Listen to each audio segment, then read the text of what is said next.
And we are indeed back yet again. Officially post-trade deadline for our first Knicks game here tonight. We were live last night as always, covering as much basketball as possible. But tonight is our first game back with our Knicks. And yes, they did make a move. Maybe two, we could even count it as, but we did indeed get active in the deadline. So let's go ahead, talk about it, we'll break everything down. Ask me all the questions you want. Let's go ahead and start the party, y'all.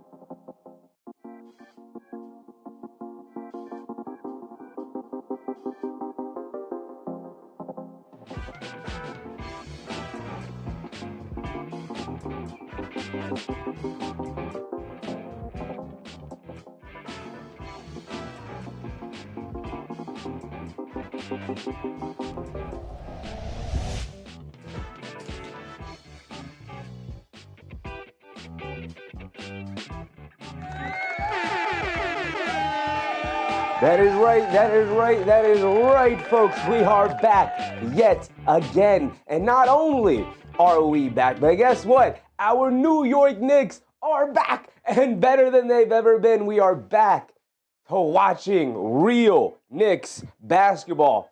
That 2-9 stretch, get them out of the window. The Knicks now on an 8-game winning streak here in Detroit. Yes, the game is in Detroit. If you did not know, of course, playing Detroit tonight in Detroit.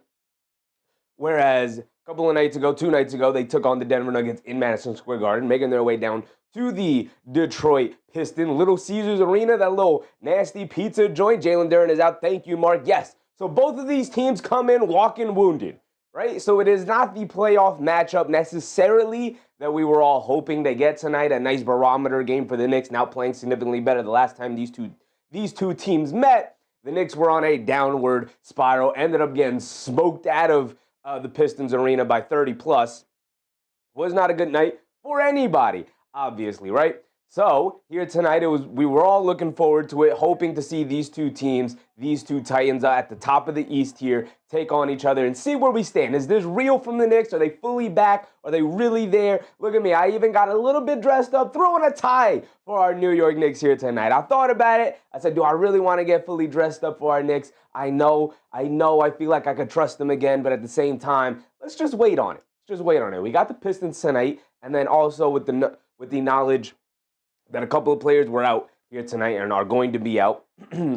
Mark, keep filling me in on any OG Anunoby news. I know he's also a game-time decision, but let me know. Jalen Duren was a game-time decision. He is out tonight.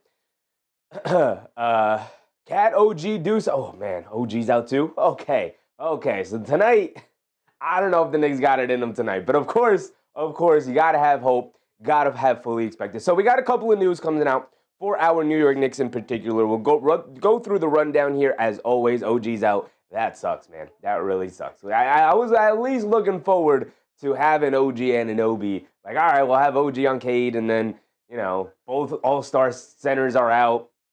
We'll figure it out from there. But unfortunately, the Knicks will be down a multitude of players that sets them behind the 8 balls a lot here tonight. So let's go over it. Let's break it down. We're going to start where we always start. It's with our guy, Jalen Brunson, of course. Before I fully dive into it, let's give everybody a shout out. What's up, Eric C? Tough one tonight, absolutely. Rafael Torres, Joseph, Bruce Fowler, of course. What's up, Bruce? David M. What's up, David M? My guy, Reddy, appreciate you. Susan, of course, appreciate you. Kinahara, Greg Pime, George Person, Drummer Manny. What's up, Drummer Manny? Sean of a Gun. What's up, Sean? Appreciate you guys. Chaos Kid. What's up, Chaos Kid? All right, let's get to it. We got a lot to talk about for sure. Carlos Spicer. What's up, Carlos? Paul Dog NYC, of course. What's up, Paul? Think we're going to get another player? They will be active in the buyout market.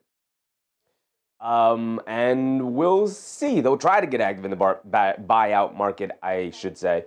But we'll see. I really don't know, mostly because it's going to come down to money, what these players want, what these players are looking for, and who ultimately gets bought out. Obviously, the Knicks are going to be probably looking for a wing, a bigger player. They in theory, solve their point guard issue with Jose Alvarado, their backup point guard issue, another ball handler behind Jalen Brunson with Alvarado. Spoiler alert, they traded for Jose Alvarado if you guys were not aware. I'm sure you all were. Susan, what's up, Susan? MBM, what's up, MBM? Duncan Robinson is active. Tobias Harris is active. Yes. I did see those. The other guys were game time decisions. Weren't sure about them. But Ty Eagles, what's up, Ty? But the Knicks will be on the buyout market. Like I said, probably my favorite option is going to be like a Nick Batum. He's old. Might not even get minutes for the New York Knicks if they do end up signing him. But we'll just have to wait to see who actually gets bought out, who entered the waiver wires, who is available for the Knicks to pick up. So that is more of a discussion later down the line for when any of these players do ultimately become available, and if the Knicks even opt to pick one of them up. So with that being said, let's go ahead. Let's break it down. We're going to start with the captain. As always, Jalen Brunson, doing Jalen Brunson things, coming off one of his better games on the season, a 42-7-9 masterclass. Something like that. Stats were something like that. He was working his way towards a triple-double. Would have been the first in a Knicks uniform. Probably his first in his NBA career, I have to assume, right? I don't know. But either way, phenomenal game for Jalen Brunson the other night. Pulled them in both overtime periods.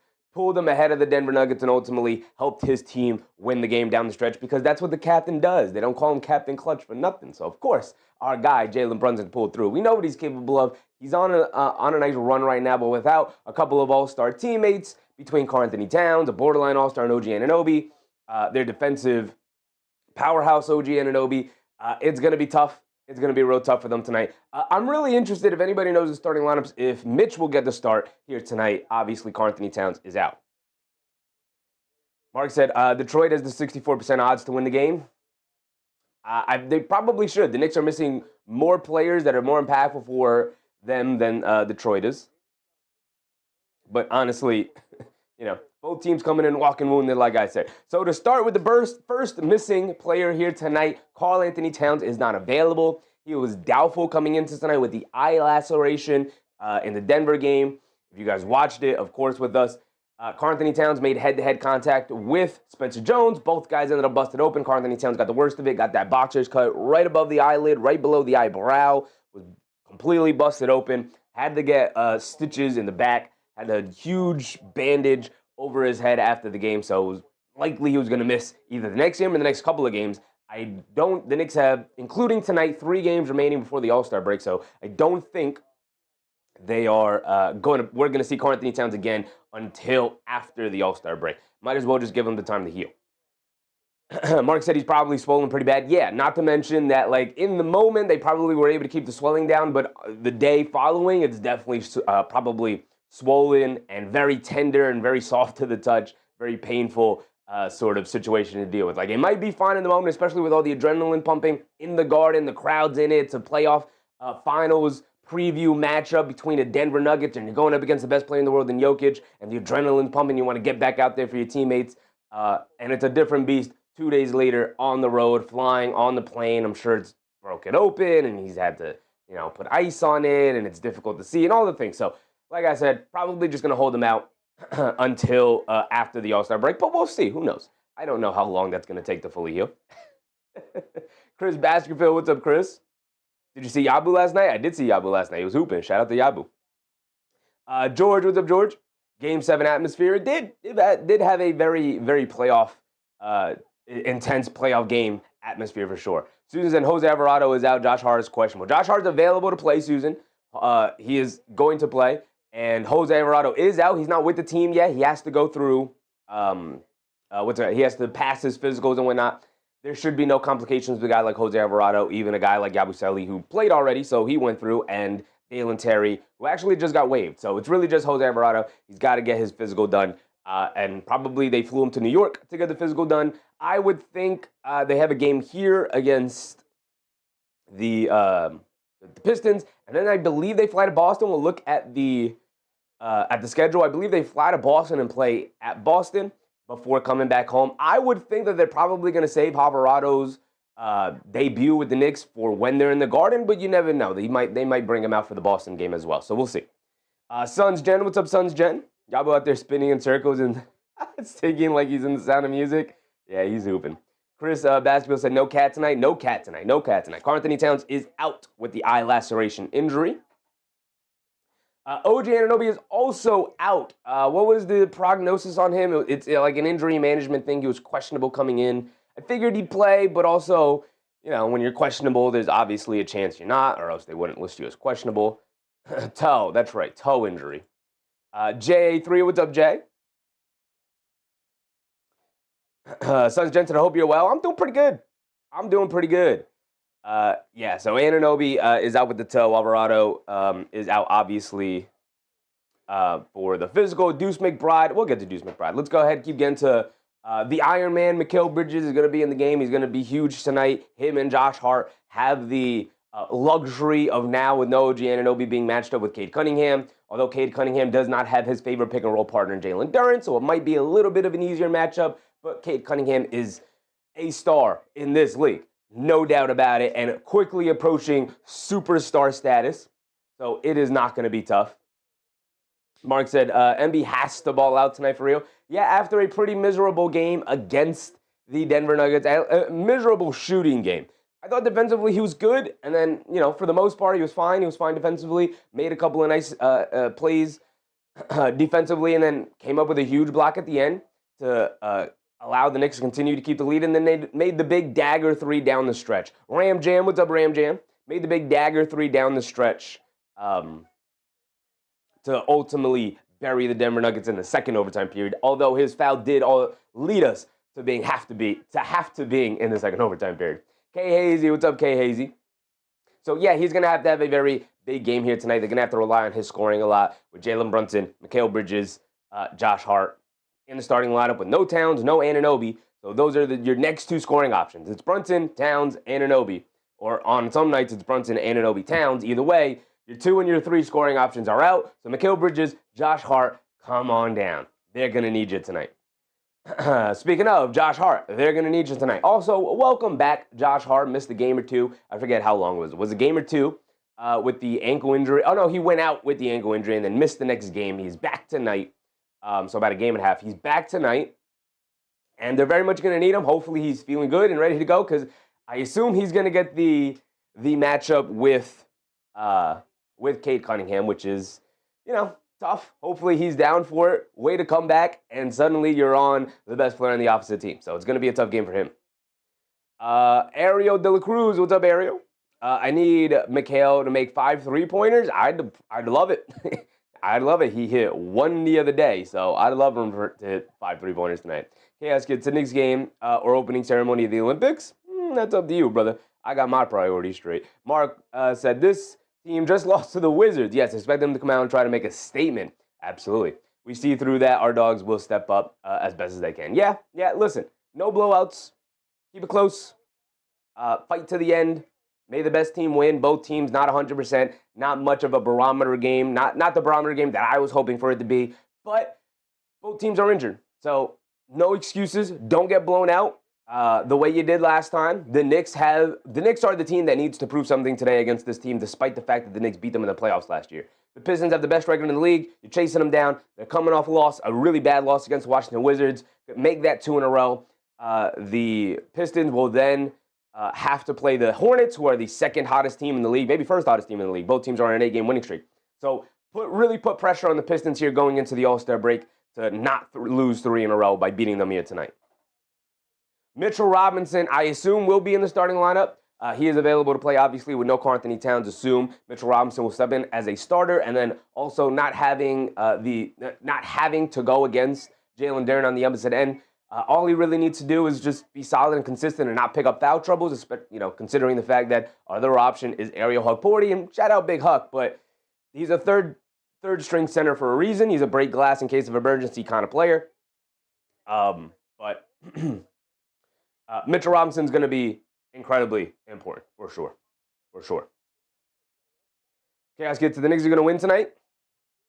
I mean, they've won 8 in a row. They get 9 in a row and then have to go to Boston for the 10-game winning streak that they have not seen in like half a decade. Definitely never saw a 10-game winning streak under Tom Thibodeau. I know that. We got to 9 multiple times and we never got to the double-digit winning streak. So if Mike Brown in his first season can accomplish a 10-game winning streak coming off a 2-9 stretch over the course of 11 games, boy, oh boy, would that be special. Going into the All-Star break, oh my goodness. So we have full details on Deuce McBride and his injury. He is out for approximately 6 to 8 weeks. He had a core muscle injury or core muscle surgery operation done today. Friday was the day today in which he had the surgery done. He's already tweeted he's out of surgery. He's now in recovery, all of the things. But he's 6 to 8 weeks before he can even get back on the court. And if you're wondering, that puts you right around the middle of April. And guess what? I believe April 18th or 16th, late teens, is when the playoffs start. The Knicks' final playoff game, the Knicks' final regular season game is April 12th. So Deuce McBride should be getting cleared around that time, or maybe even a little bit before that time. So optimistically, he could come back and be available for the final couple of games of the regular season. At best, at worst, he could miss the first round and maybe even the second round, depending how long it goes. But ultimately, at some point, he should be back if the Knicks can make a deep playoff run even without him. But he should be back, hopefully, before then. He's a young kid, only 25 years old, should be able to make a full recovery with no setbacks as long as, and he's got some of the best medical people around him. So as long as he makes good, simple progress with no setbacks, we should be ready to go. Jose NYC, what's up, Jose? We get the Landry Shamet, who, after Deuce McBride, is going to have to step up and be that go-to shooter for the Knicks that Deuce McBride was. Tammy, what's up, Tammy? He's going to have to be that go-to shooter that Deuce McBride was for the New York Knicks. He's not the shooter that Deuce is, because Deuce is one of the best contested three-point shooters in the NBA, especially as a role player. Sean Collins, what's up, Sean? And Landry Shamet's not that kind of shooter, but he's an excellent mover. He's an excellent clutch shooter. Yes, sir, Mark. He's an excellent clutch shooter. Every time a big-time shot needs to be made, it feels like Landry Shamet is right there to make it. He's been fantastic for us this year. He can step in as the lead point of attack defender that Deuce McBride had, the role that he had. He's not as good of a defender as McBride. He's not as good a three-point shooter as McBride, but is an extremely good three-point shooter, an extremely good mover off ball, is a little bit better at attacking closeouts than Deuce McBride. So that's a regard in which he is better than Deuce McBride, and the Knicks should be able to utilize that. And he's a damn good point of attack defender onto himself.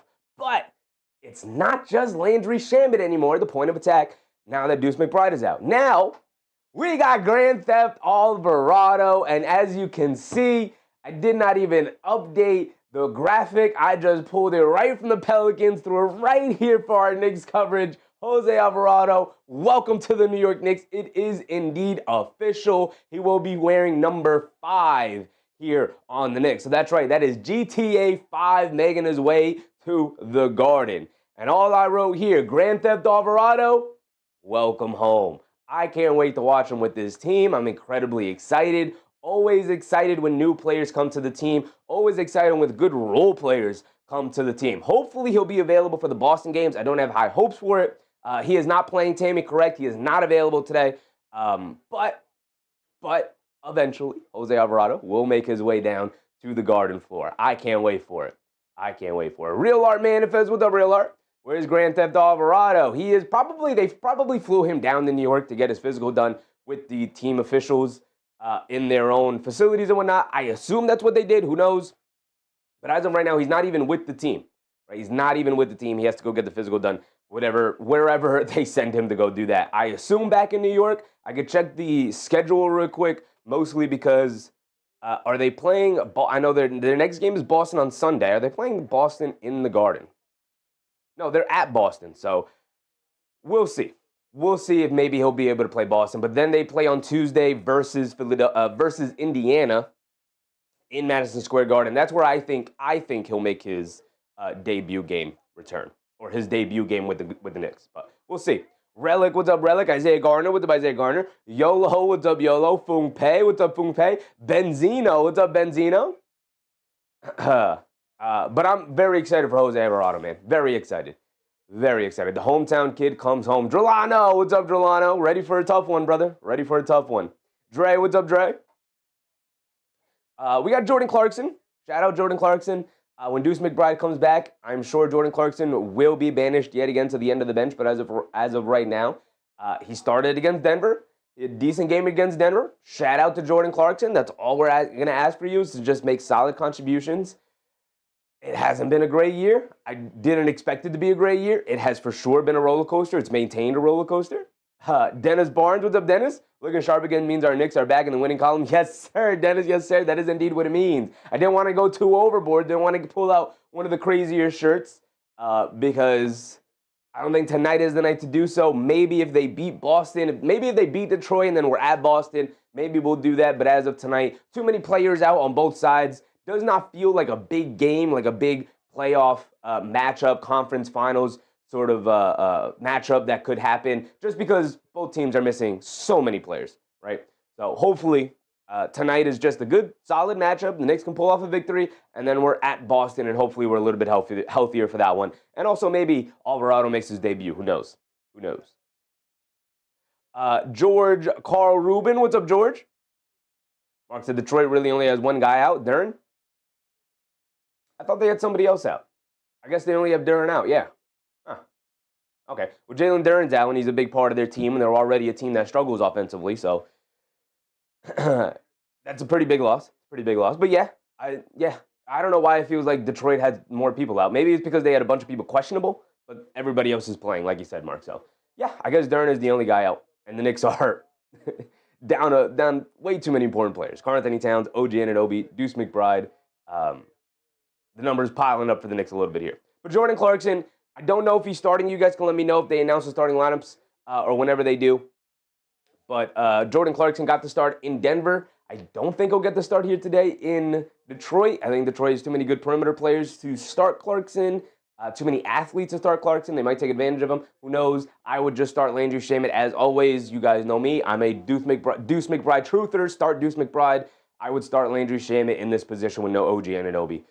Just the better defender. You want the better defender. All of the things, right? All of the things. SJD, brother, stop with the spam, big dog. Stop with the spam. What are you doing? All right. Isaiah Garner said, Mikhail has to play better this game. Hard to play worse. Hard to play worse. Nazlan said, Tobias is out? I thought Tobias was available. He was questionable coming in. I thought he was available. I'll double check that, but Jay, I think Mark told us earlier he was not. He was available today. Let me check their injuries. Actually, I don't think ESPN makes that available yet. He's probable, so he's playing. Probable. Duncan Robinson probable. He's playing. Yeah. Mark said Leon has made the Knicks a respectable franchise again. Maybe one of the best in the NBA. Yeah, they're definitely a. Maybe this is going too far, but maybe a top 5 well-run organization. Like, they're respectable, they're smart, they don't make dumb moves. They don't always, like, make home run moves, but they make smart, calculated moves. They make moves with a plan, I think is also the biggest differential between a good organization and an organization flying by the seat of the pants. Like, they have a plan, and they're executing the plan. And whether or not the plan works out, they're sticking to the plan, right? They have contingency plans in the back, like in the case of Hartenstein leaving. That Benedict Arnold, that trader, they were able to pivot onto something new and start a different kind of build for this team, which leads us to where we are now. And they're still a championship contending team in my eyes. I know some people are off the bandwagon, but never me, never left, always been here, even if I started looking at them a little sideways during that bad stretch. But either way, we're still here. Still here. Brightest future. What's up, brightest future? I like Shamet versus second team for better looks. Landry Shamet could play 35 minutes, brother. He doesn't have to solely play with the starters, you know. You can play with the bench as well. Just play your best players, play your best lineups. And Landry Shamet is a part of that, especially with all the injuries that the Knicks have. Mark said the key is he's created a culture to where players want to come play here. For sure. They're not a laughingstock anymore. It's actually a team and a culture that it's like, I want to go play with that team. Not so much where you're heard a lot before where it's like, oh, yeah, I want to go play in New York. I want to go play in the Garden. And it's like, it was never about like, oh, yeah, I want to go play with that team, with those players that are on the team. It was always like, yeah, the Garden's a great place. I'd love to play with the Garden. And usually when players said that, it wasn't solely authentic. It was a lot of like, well, they offered me a lot of money, and it is New York, so I might as well take it. So, you know. Chris Baskerville said if Mitch starts, he is definitely getting a double-double tonight, mark my words. Maybe. Detroit's a really good defense. They're not going to allow him to catch easy lobs, and we know Mitchell Robinson outside of lobs doesn't really score a whole lot. Joseph said, did you say Benedict Arnold? Yeah, Isaiah Hartenstein is a Benedict Arnold. He's a traitor, a treacherous man.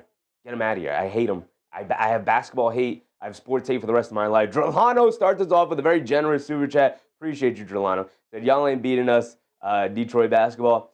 I mean, tonight it's going to be tough. Knicks are down their second and third best player and their sixth man. So 3 really important players not available today. And then also the guy they just traded for is not available either. So, tough. Lano Monos with double Lano. Good test for one divisional rival. Yeah, they're not in the same division, but peace to all. What's up, peace? Ozahar, what's up, Ozahar? Tyler Kolek will also continue to be important for this team. Down Deuce McBride. We'll see if he continues to remain in the rotation now with the acquisition of Jose Alvarado. Maybe he will, maybe he won't. Now that Deuce McBride is out, maybe he will still find some minutes. Mike Brown will still be able to find some minutes for Tyler Kolek, but I think right now, when fully healthy, Tyler Kolek will be back on the outside looking in. Al Machinery, what's up, Al Machinery? Mark said, I'll be back around the half. I'll be driving. Salute to you, Mark. Appreciate you, brother. Enjoy your time. Raymond, what's up, Raymond? We have a tough one tonight. Absolutely, especially with all the injuries.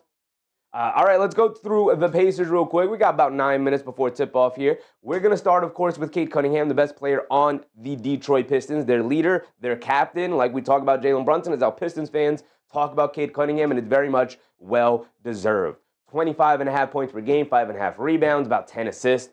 The turnovers, extremely high. At least they're starting to come down. They were over 4 last year. It's down to 3.8. If you can continue to work on that, great, but Mark said, high school baseball conditioning for my boy. Enjoy your time, brother. Enjoy your time. Be safe out there. Yes, sir. Yes, sir. Putting that work in, getting them started early. Yes, sir, Mark. I love it. George Jones. What's up, George Jones? MBM said, Detroit loses by 7, but your generosity is appreciated. Generosity is very much appreciated, for sure.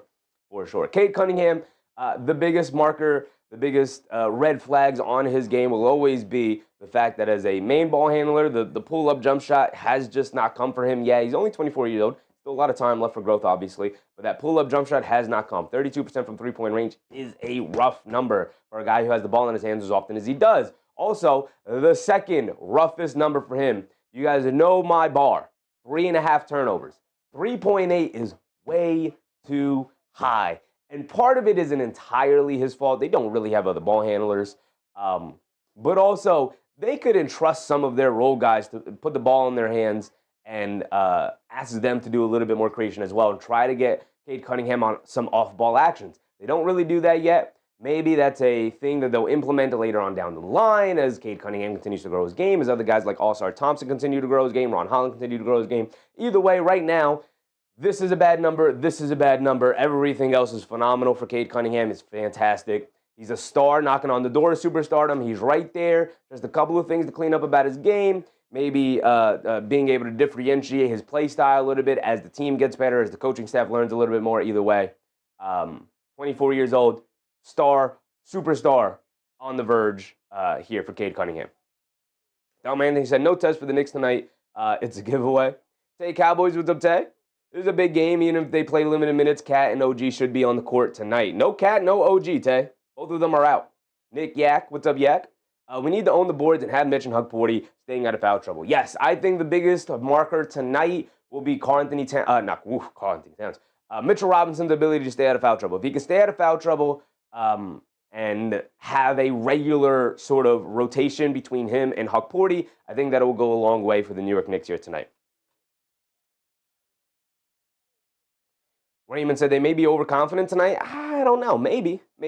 I mean, they were definitely overconfident against the Washington Wizards and they got smacked up. I think they're definitely going to be looking to get back on track and not drop 2 in a row, especially to a rival here against the Knicks. So we'll see. Oda Austin, what's up, Oda? Jalen Duren is out tonight, like Karl-Anthony Towns. Both all-star centers will be out, so at least that's a little bit even here for both teams. But outside of that, the Knicks have OG Anunoby out, their third best player. Also, they have Deuce McBride, their sixth man out, so not great. Not a great situation for the Knicks to be in. But All-Star Thompson is going to step in here tonight. They're going to need a lot from their wings here. All-Star Thompson, Tobias Harris takes a huge leap up here in terms of priority. 10.6 points, 6 boards, a little under 3 assists here. 1.5 turnovers, not bad. Again, if he got up to 2.5 turnovers because they put the ball in his hands a little bit more often, I think that would go a long way. Number one, It would take some of the turnover. It should, in theory, take some of the turnovers down for Cade Cunningham, but also get him off ball a little bit and maybe also get him some more catch and shoot three opportunities to get that 3-point percentage up, make him a little bit more of a threat. Either way, a lot of growth left for this team. He's only 22 years old, so a lot of improvement still remaining here for All-Star Thompson, who's one of the best perimeter defenders in the league. Not going to show up here in the box in the counting stats. One of the best perimeter defenders in the league, absolutely, bar none, no question about it. But a really tough player to have out there offensively. 30% from three, a bad free throw shooter, 58% from the foul line. Not great. Oftentimes his 10 points usually comes from his defense creating offense and getting out and running, or simple drop-off passes while he's in the dunker spot. You need more from All-Star, obviously. This team is not going to go far enough with the lack of perimeter shooting that they have out there. Yak said, Mitch serving up a triple-double, it would go a long way. Hainsworth James, what's up, Hainsworth? What's wrong with Cade and OG? Anthony Towns is out with that eye laceration that he suffered against the Denver Nuggets. I'm sure that thing is swolled up on him, got very swollen on him. And, yeah, they're not going to have him play through it right now, especially so close to the All-Star break. Could possibly make it worse. He just got stitches on it, so he is out. That one was to be expected. The OG Anunoby one, he was probable, then got downgraded to game time questionable, and then he tried to warm up. He was a game time decision. Ultimately decided to sit him down. He's out with like a little mini toe injury. I don't think it's anything serious. He warmed up and decided, I can't give it a go tonight. I get it. It is what it is. Like I said, so close to the All-Star break, you don't want to push anybody to the point where, you're already down Deuce McBride until probably the playoffs, if that. CJ Trent, what's up, CJ? Happy to see you too, brother. Happy to see you back. Isaiah Garner said Pistons might get eliminated in the first round. First or second round. He could say that about almost any team in the East here. The East is, I think people look at the East and they're like, yeah, the East is East is the weaker conference. I'm like, the East is pretty deep, man. Like, there's some decent teams out there in the East. Like, yeah, you look at the bottom of the play-in, but you could also look at the bottom of the play-in in the West and be like, that's trash. Like, who are the serious teams in the West? You got the Thunder. You got the Nuggets when fully healthy, but are they ever going to get fully healthy at this point? You got the Timberwolves. The Spurs are tough, but I don't think anybody's necessarily afraid of the Spurs. The Rockets look like a disaster right now. So they got, 3 teams? The East has 3 teams between Detroit, Boston, and New York. So, and they have Philly on the outside looking in. Is Philly and Houston comparable? Okay. I think both conferences are pretty good spots. John Doncino, what's up, my guy John? What's up, John? CJ said, this dude just say Detroit strong. Detroit's really good. MBM said next man up mentality is in full effect. It has to be. It has to be. AP, what's up, AP? Hainsworth said, this is in New York. We play like that on the courts, on the streets. They don't know how to play like that. NBA injury, just me, and keep going. They don't know how to play like that in the NBA injury. Just me and keep going. You're paying OG Anunoby $52 million to help you win a championship, brother. A random game February 6th is not the thing that you're going to say, yeah, go out and play through an injury that could possibly get worse. You gotta think about the bigger picture, brother. And Boogie, what's up, and Boogie? We need Bridges to have a bounce-back game for sure. We're going to need the bench to step up in a big way. Shout out Landry Shamet, absolutely. Antoine Thomas, what's up, Antoine? Relic said, no cat or OG. No cat or no OG. El Tigre, my guy, appreciate you. All right, let's get to Tobias Harris, who is also going to have to take a huge step up with no Jalen Duren. He's going to have to be there to help facilitate a lot of the offense for this team, for the Pistons here, who are already a team that struggles offensively. Their defense they're going to lean heavy on their defense here today to kind of generate offense. If they could turn the ball over on the Knicks, that is the biggest, I think, swing factor of the game here today. If the Pistons can get the Knicks to turn the ball over to them and get out and run and generate easy offense, that'll go a long way because obviously it turns the Knicks over and messes with their offense. But also it'll get Detroit going offensively for a team that really struggles in a half-court offense. So the Knicks need to prioritize keeping this a half-court offense here, right? Mitigate mistakes, lower high-risk passing attempts, and just try to play solid half-court basketball. And I think overall, down the stretch, the Knicks should be able to pull it off if they do that. Mark Porter, what's up, Mark? Who will control the boards for New York? Mitchell Robinson, Ariel Hugporty. Josh Hart is available to play today after missing the last one. So the Knicks have guys. Knicks still have guys. Ron Holland is their big energy guy off the bench. He comes in. He's their chaos engine. I always describe Josh Hart as the Knicks chaos engine. Ron Holland is the Pistons chaos engine. He probably won't knock down a couple of perimeter shots here tonight, but he'll grab some steals. He'll grab a long rebound. He'll get out and running. He'll jump passing lanes. He'll apply full court pressure. He'll get some layups. He'll draw some fouls. He'll also commit a bunch of fouls. But that is really pretty much his role. AP with a very generous super chat. Appreciate JB. He said, Bridges, big game tonight. Or it's the buyout for you, pal. They're definitely not going to buy out Mikal Bridges, brother. But yeah, pretty much. Listen, he had a great game against the Wizards. And then he was invisible against the Denver Nuggets offensively. He needs a bounce-back game tonight for sure. Muhammad, what's up, Muhammad? All right, let's get through them real quick now because we're about to get ready for tip-off here. Isaiah Stewart is going to be their starter here tonight in the absence. Mo Diawara, Mitchell Robinson starting lineup, by the way. We got Mo Diawara minutes, y'all. We got Mo Diawara minutes. I can't wait.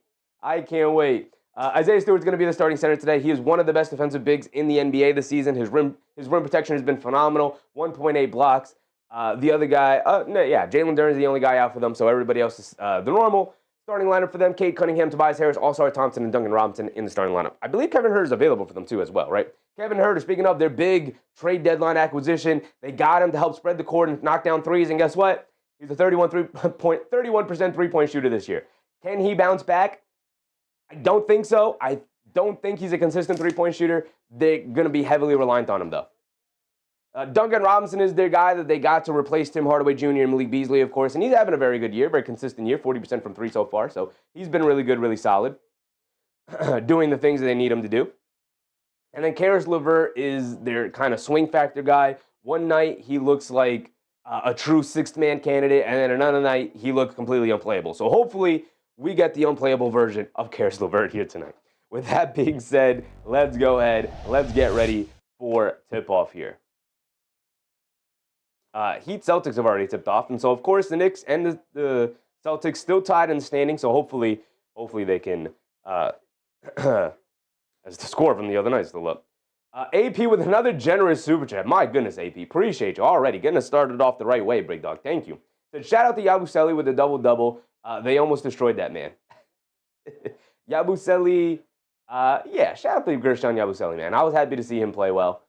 He's not really going to help that team win many basketball games, but at least he can get his numbers, for sure. Chi-Chi, what's up, Chi-Chi? Here we go. The Pistons win the tip, and we're off and running. Cunningham has it up top, being guarded by Bridges. Don't love that matchup. Cunningham coming to his right. Pocket pass to Stewart as Mitchell Robinson slipped on the court and fell down. Come on, Detroit. Can we clean up your court, brother? What's going on with your court, man? Detroit Pistons get him started with a nice pocket pass to Stewart for a two-handed slam. Josh Hart has it up top to get it out to Robinson. Robinson keeps it, hands it off to Brunson. Brunson gets it over to Bridges, right corner three. Way to get us started, Mikal Bridges. Yes, sir.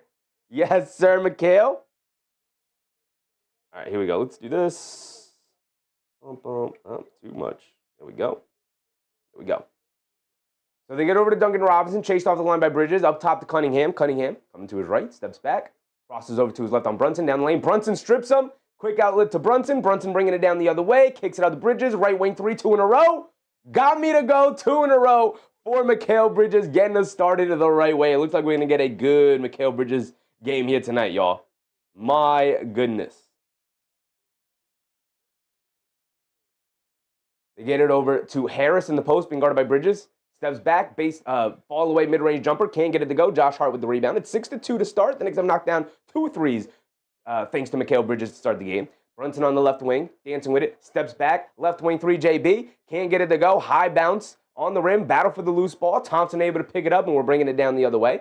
Thompson has it up top, pushing the pace, gets it down low to Harris, being guarded by Brunson, leans in, flips it above the glass, can't get it to go, and they hit him with the offensive foul, leaning into Jalen Brunson. He absolutely took the dive, but it looked like he got hit in the face, actually, with Harris lowering the shoulder a little bit there.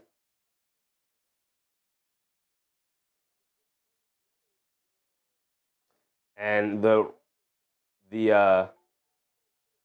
officials are going to go to the monitors, look for a possible flagrant. I don't think that's a flagrant. I think he's just making a move towards the basket. Drolano with a very generous super chat yet again. Appreciate you, Drolano.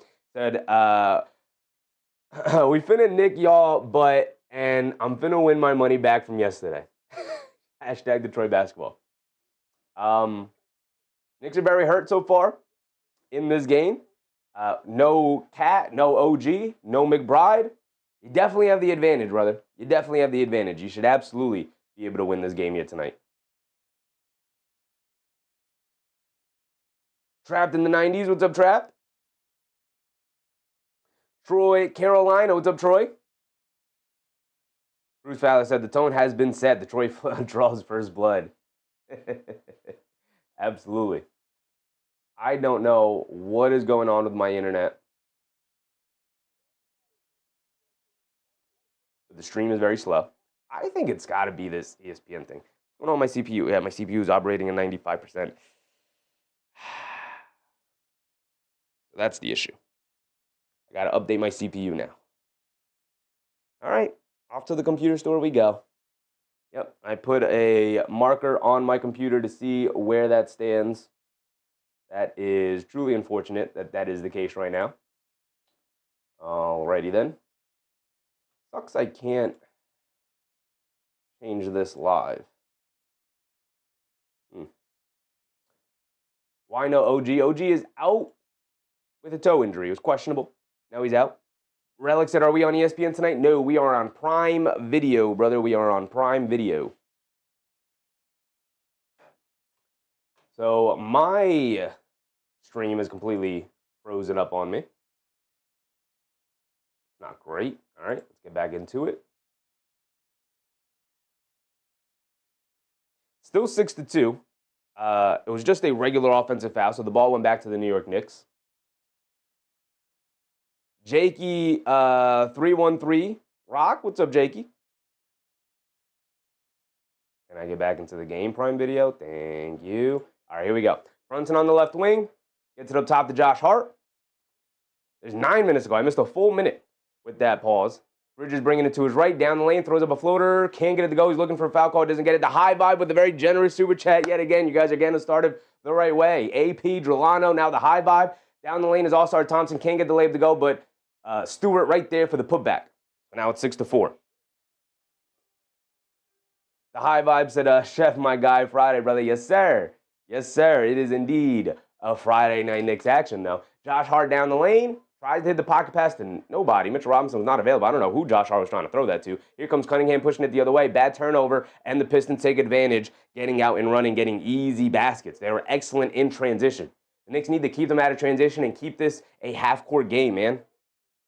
Brunson coming to his left, dancing with it, crosses over, down the lane, leans in, trying to draw a foul, no foul call. Thompson, they say, got all ball and it's clean. Here comes Cunningham pushing it the other way, crosses over, down the lane, kicks out to Harris. Ran off the line by Diawara, they kick it out to Cunningham. Cunningham catches, pump fakes, driving to his left, down the lane, goes up left-handed. Got it to go, past Diawara, past Robinson. And now Detroit takes the lead with 3 straight baskets in the paint. Onyema, what's up, Onyema? And a foul on Thompson, trying to apply some full-court pressure to Brunson there. Joey Jones said, was that clean? I don't know. I didn't see a replay on it. Can't say. Can't say. Absolutely not clean. That is definitely a foul on All-Star Thompson. They just showed a replay there. Bruce Fowler said this game is going to be no blood, no foul. For sure. For sure.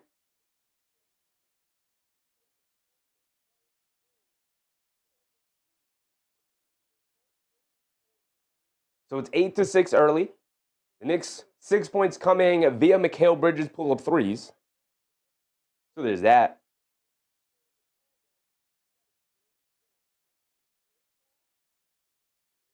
I got rid of that.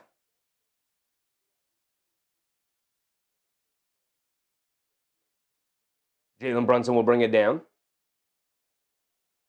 Boos rain down for JB as he brings it down here in Detroit. Brunson driving to his right. Stop, step back, mid-range pull-up jumper. Got it, no go. Quickly silenced the crowd there. Here comes All-Star Thompson bringing it down, looking for an answer. He's being guarded by Mo Diawara. Mo Diawara has been very quiet so far to start the game. To get it over to Cunningham. Cunningham up top being guarded by Bridges. Crosses over to his left, down the lane. Stop, leaves it off to Thompson. Thompson in the paint. Being picked up by Robinson now. They get it up top to Cunningham. Cunningham swings through to his left. Step back, mid-range fall away. Way off, can't get it to go. Robinson comes skying in for the rebound. Quick outlet to Brunson. Brunson bringing it down left side of the court. In and out dribble. Coming to his right. Stops. Pulls it out. Hesitation. Coming to his right off the Robinson screen. Down the lane. Leans in. Pump fake. Steps through. He's got nowhere to go. Leaves it off of Bridges. Bridges coming to his right. Hands it off to Hart. Hart coming to his left. And an offensive foul. Mikal Bridges trying to get the handoff to Josh Hart. Duncan Robinson doing a good job trailing. Picks up the foul on Bridges. So we're tied at 8. We're going to get a full timeout here. I mean, both these teams, man, going at it. A lot of contact so far. Jay said, Cade plays so smooth. Respect his game. Absolutely. Listen, I hate that he is in the Eastern Conference wearing a Detroit jersey standing in front of my New York Knicks. But boy, oh boy, is he one of my favorite players in the league, man. Always has been. Onyema said, I hope Bridges plays a good game tonight because the last game was very poor performance. It was. He could not buy a basket at all. It was really hurting his team. But so far here tonight, he's already knocked down his first 2 threes. So that's good. That's good. MEM said, hard to keep a winning streak, interior pressure. Yeah, it is. We also got to remember, Detroit's coming off a really bad loss against the Washington Wizards. Got smoked out of Washington.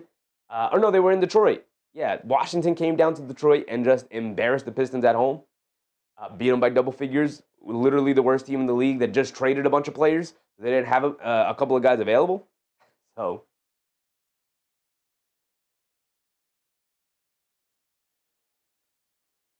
Bruce Fowler said, the refs are going to have to watch this game closely. Detroit's going to foul until it's called. That is absolutely a game plan that a lot of teams employ for sure. You play extremely physical basketball.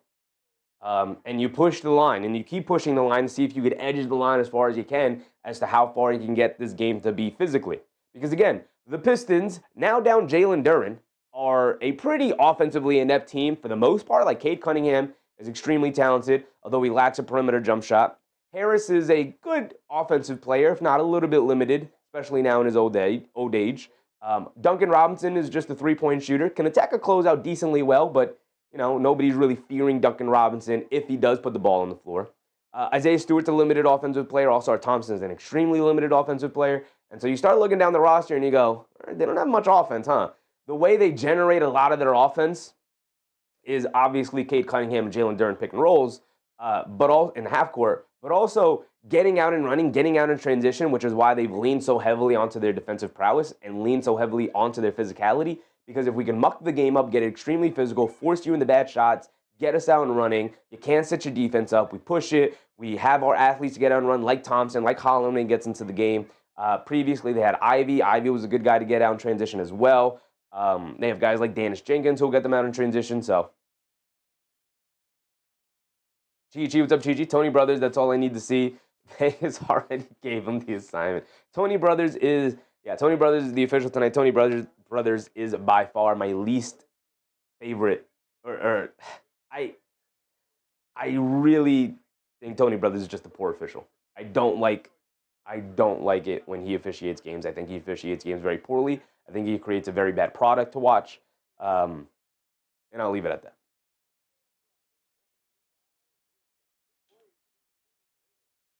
Big Rud, what's up, Big Rud? How you feeling about all of Chicago's moves, brother? How you feeling about your 17 point guards on your roster?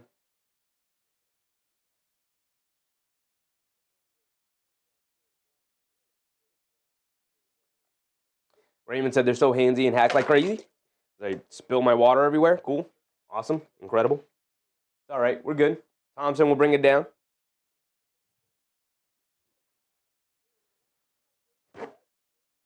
Thompson. Bridges jumped the passing lane. Now Cunningham has it up top. Coming to his right. Leaves it off to Duncan Robinson. Right wing three over Jalen Brunson. Can't get it to go. Long rebound. Josh Hart able to pick it up.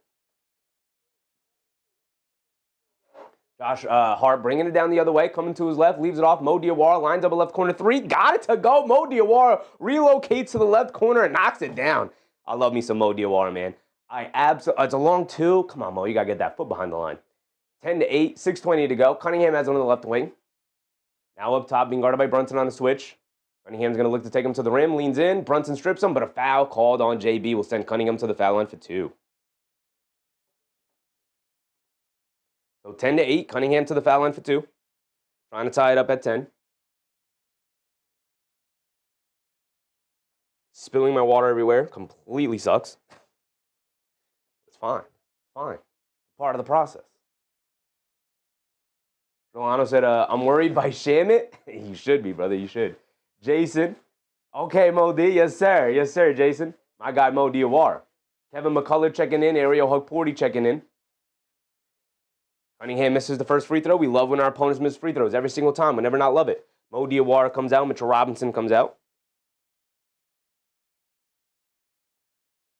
All right, now we're all cleaned up. I'll pick that up later. Cunningham does knock down the second one at least. So it is 10-9, approaching the halfway point of this quarter. Josh Hart bringing it down, leaves it off of Brunson. Brunson being guarded by Thompson. Brunson coming to his right off of McCullough's screen. Brunson driving to his right, steps back, pump fake, leans in, got nowhere to go, kicks it up top to Josh Hart. They spray it out, Shamet, pump fakes, driving along the baseline, and a foul on Cunningham on the closeout. Getting too handsy. Too handsy, Cade. Too handsy. Relic said, you thirsty, bro? No, I just had too many things on my desk. I put it on top of my pointer, so it was lopsided and it just fell over. Jakey said you handled it real well. Always got to stay ready, bro. Always got to stay ready, brother. That's why I keep paper towels right by the desk for situations just like that. They lob it down low to Shamet. Shamet reverse layup. Got it to go. Past Ron Holland. Beautiful out-of-bounds play for the New York Knicks. Landry Shamet up on the board with a layup of all things. Cunningham bringing it down, being guarded by Shamet. Gives him the Smitty along the baseline. Picks up his handle. McCullough is right there. They throw it out to Duncan Robinson. Bounce pass into Stewart. Guys dive on it, and McCullough rips it away from Stewart. Yes, sir. Here comes Brunson bringing it down the other way. Hesitation move down the lane, kicks it out. Shamet, transition, pull up three. Too strong, can't get it to go. Battle for the rebound. Good boxing out from Thompson there. Here comes Cade Cunningham bringing it down. Cunningham, gets it down low to Stewart, who was sealing off Kevin McCullough, and he easily lays it up and in with his right hand. And now it's 12-11.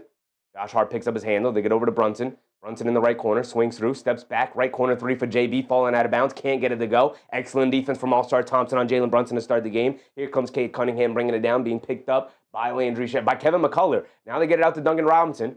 McCullough staying in front of him. Robinson driving to his left. They kick it out to Ron Holland, and no hesitation three from him. Can't get it to go, way off. Brunson rips down the rebound, bringing it down the other way. Brunson hesitates, kicks it out to Josh Hart. Josh Hart driving it down, leaves it off for Huck. Huck going up with the lefty layup, can't get it to go over Isaiah Stewart. Bad decision from Huck there. Either throw up that floater, but don't go right into Huck. And then a foul on Josh Hart. And Josh Hart upset with the foul call. 4:30 to go. Thank you, Albert. I just realized. Thank you. We're a minute behind now, but we'll catch up. Ready? What's up, Ready?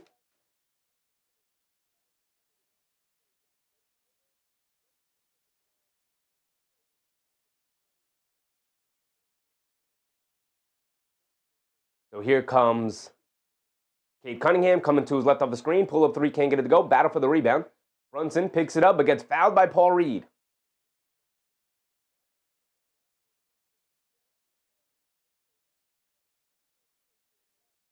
Eric said, love the tie. You're rocking the light pink shirt, or are my eyes just old? No, I have to properly white balance the camera again. It's a little different. As Brunson grabbed his right ankle. That's not great. That's not great, as he fell down against Paul Reed. So Josh Hart will bring the ball down here. We are at about 4:30 to go. Josh Hart up top. Coming to his right off a Shamet screen. Cunningham switches on to him. Hart gets it over to Brunson. Brunson coming to his left. Hands it off to McCullough. McCullough gets it over to Huck. Huck hands it back off to Brunson. Brunson coming to his left. Cross-court pass to Josh. No hesitation three over Thompson. Too strong, can't get it to go. Rebound over to the weak side. Good boxing out from Paul Reed. Cunningham able to easily grab it. Here comes Holland. Bringing it down. Hands it off to Levert, who's in the game. Levert up top. Coming to his right off the screen. Driving it down in the lane. Step back. Pump fake. Inside to Paul Reed. Flips it up with the floater. Comes up short. Hugporty with the rebound. Hugporty. Quick outlet pass to Shamet. Shamet lines up a three. Comes up short. Can't get the bounce. That's a 2-on-1 fast break. Shamet don't love that shot. It's still 12-11. Very low-scoring game here tonight. This definitely plays into the favor of the Detroit Pistons, who want a low-scoring game. Again, not a great offensive team as Cade Cunningham finally knocks down a pull-up three there off the screen. Not something you want to see in his opponent. Brunson coming to his left, dancing around the Hugporty screen. Brunson on the left wing being guarded by Paul Reed. Brunson crosses over, beats a double team. They swing it around to Josh Hart, tacks to his left, down the lane in the paint, throws up the floater, got it to go. Beautiful attack from Josh Hart there. Great swing and ball movement from the Knicks there, swinging it around. Kyra, what's up, Kyra? Cunningham up top, dancing with it. Against Shamet, crosses over to his left, down the lane, against the contact, got the easy layup to go. You got to be there quicker, Huck. You got to be there quicker, Huck. 16-14. Like I said, very low scoring game here. Shamet dancing with it against Cunningham, and a foul on Cade Cunningham. That's 2. 2:44 to go. And a timeout here, and that's 2 fouls on Cade.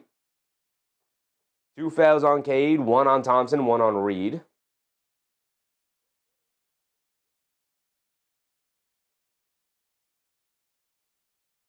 Gigi said 2-on-1, and they pull up for a 3. It was an awkward 2-on-1.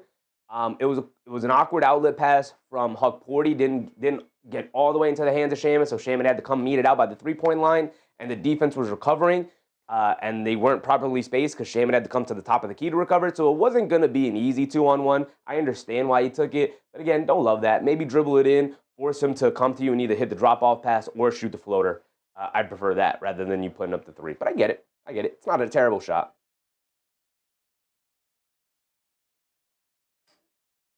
MEM said defense on display, low scoring quarter. Yeah, but this is definitely the style that Detroit wants the game to be. It wants to be a low scoring game. They don't want to have to keep up with a high powered offense. And the Knicks aren't necessarily high powered offense. Again, they're missing their second and third best offensive players. So it's going to be a low scoring game as both teams are going to have to find different ways to manufacture offense here tonight. 1 by Cade and 1 by Brunson. Brunson 1 for 5. So definitely working on the side of the Pistons here tonight as Cade is 4 for 7. For 10 points, 2 rebounds, 2 assists. Brunson with only the 2 points, 2 rebounds, and also 3 assists. Yeah, like I said, tough defense battle. Nobody's been open. Not a single open shot. Well, Mikal Bridges started the game. He knocked down 1 contested 3 and 1 decently open contested 3.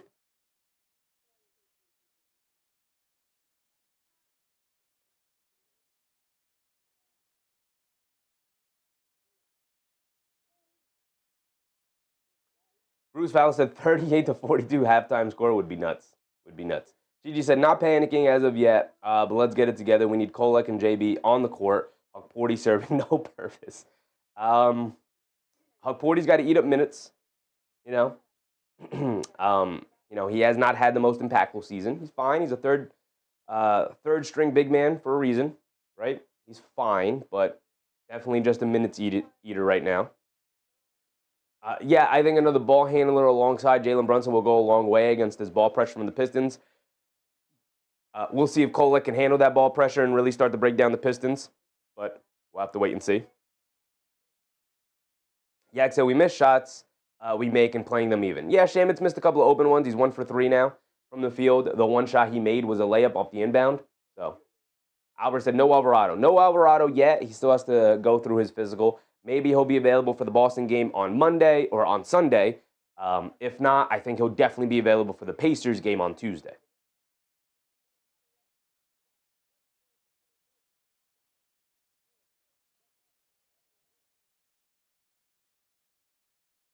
Mark Porter said, if Shannon and Bridges gets into a rhythm, it's a win for New York. Shamet and Bridges? Yeah, they're 2 best 3-point shooters here tonight. If they can get into a rhythm for sure, that would help a lot. It would go a long way for sure. Gigi said, I would be extremely happy for Precious right now. I'm good. I'm good either way. I think Huck Porty and Precious are on similar paths. Maybe Precious is a bit better for sure. But it's fine. Brunson coming to his right, the Huck Porty screen, driving to his right down the lane, all the way off glass, can't get it to go, and JB not in a rhythm tonight. Loose ball, Paul Reed picks it up, and now here come the Pistons off and running. They got numbers, pushing it in the corner to Holland. Holland gets it up top to Levert. They get it down low to Harris, being guarded by Clarkson, backing him down, leans in, fall away jumper, comes up short, but a foul, and Jordan Clarkson will send Harris to the foul line for 2 free throws. Eric said, Heat crushing the Celtics early. Ooh, interesting. Okay, we'll go through it. We'll for sure go through it.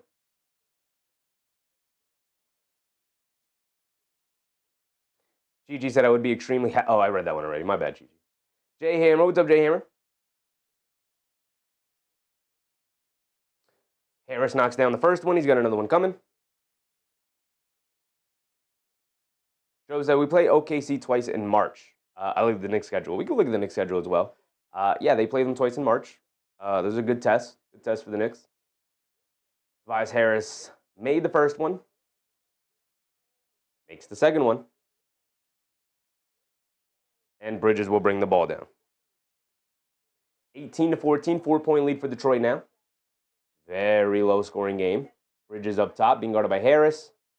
Trying to get Brunson off ball. Danish Jenkins chasing.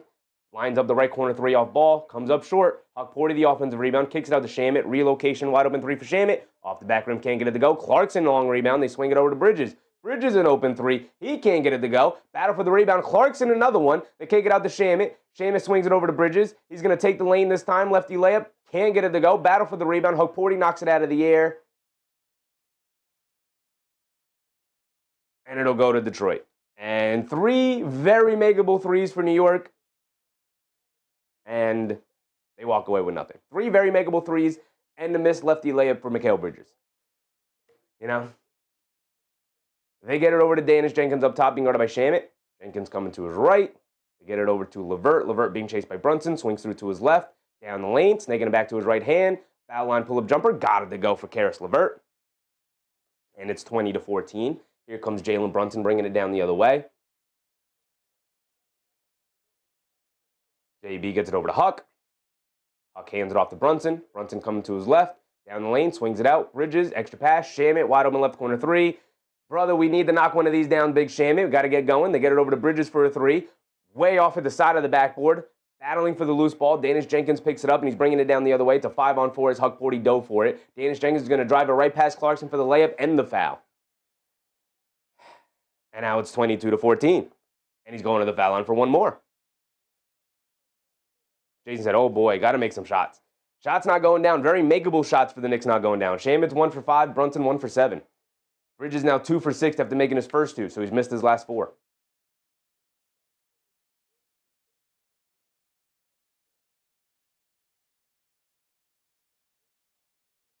Joseph said, yeah, we're losing. I mean, after you find out Brunson and Towns is out, and you're like, okay, as long as we can make sure OG Anunoby's available to play, I think we'll still be in it. Down no OG Anunoby, boy oh boy does it get tough. Boy oh boy are you now on the back end, right? Starting in your own 20. Actually starting in your own 10. I really wanted to get crazy with it.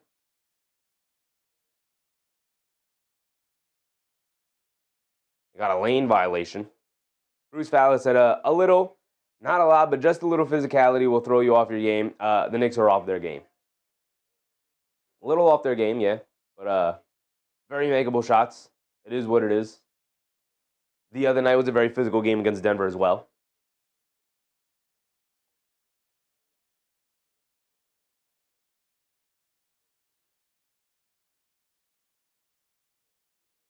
Danish Jenkins knocks down his free throw. 9-point lead for the Pistons here. 9-0 run. It was just tied at 14. Brunson up top, being guarded by Jenkins, coming to his right. Picked up by Harris, dancing with it. Brunson driving to his left, down the lane, throws up the floater, off the back rim. I mean, very makeable shots, just not going down for JB right now. Here come the Pistons pushing it the other way. Levert, hesitation move, down the lane to his right, leaves it off. Paul Reed, a two-handed slam. And Huck Porty, again, on the floor. You got to get up, big dog. Brunson bringing it down the other way. And it is an 11-point deficit for the Knicks. Brunson coming to his left. Pulls it out. Gonna wind down some clock. There's about a 4-second difference between game clock and shot clock. Pocket pass to Bridges. Kicks it out to Clarkson. Right corner three for JC. Got it to go. Finally, a perimeter shot went down for the Knicks. Big time shot for Jordan Clarkson. Cuts it to 8. Jenkins bringing it down the other way. Coming to his right. Hesitation. Pull up three over Clarkson. Well contested. He got it to go anyway at the buzzer. Danish Jenkins, cold-blooded three. Anything you can do, I can do better. Well contested for from Jordan Clarkson. But with the shot clock, with the game clock winding down, you got to be a little bit closer than that, brother. Still playing him for the drive. AB said, and now the collapse is starting? It's an 11-point game. We knew this was going to be an uphill uphill battle here tonight. Down as many guys as we're down. Still don't have Alvarado available, so, see what they got in the second quarter moving forward. Like I said, hopefully no blowouts, man. Don't get blown out. Even if you end up losing this game, man.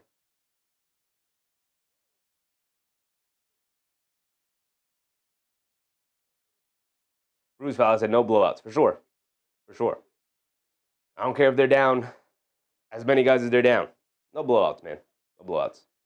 Victor Marquez, what's up, Victor? I feel like the Knicks can lose this game due to injuries. They can, absolutely. They absolutely could lose this game because of the injuries. But you still have your chances to win here. Jalen Brunson having a horrible game.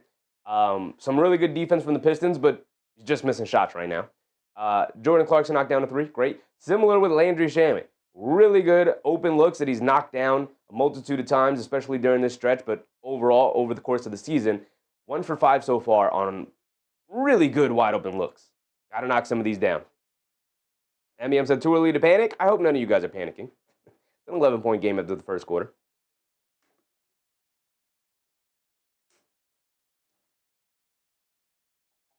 Let's go around the league real quick. We're at the end of the first.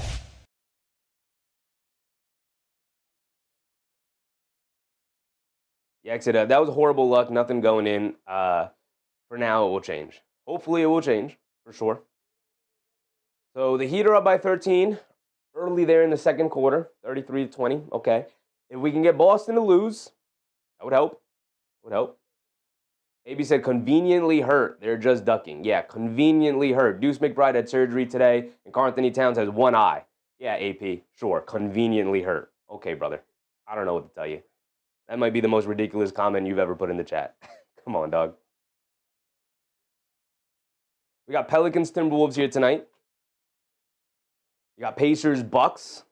You got Grizzlies, Blazers. You got Clippers, Kings. So really outside of Knicks, Pelicans, and Heat, Celtics, really some not so great matchups. Maybe Pelicans, Timberwolves could be interesting. Raymond said this is the second quarter. They'll come back. They're going to need to. They're going to need to for sure. Simon Ja, what's up, Simon? What's wrong with Cat and OG? Carl-Anthony Towns has one eye, and OG is out with a toe injury.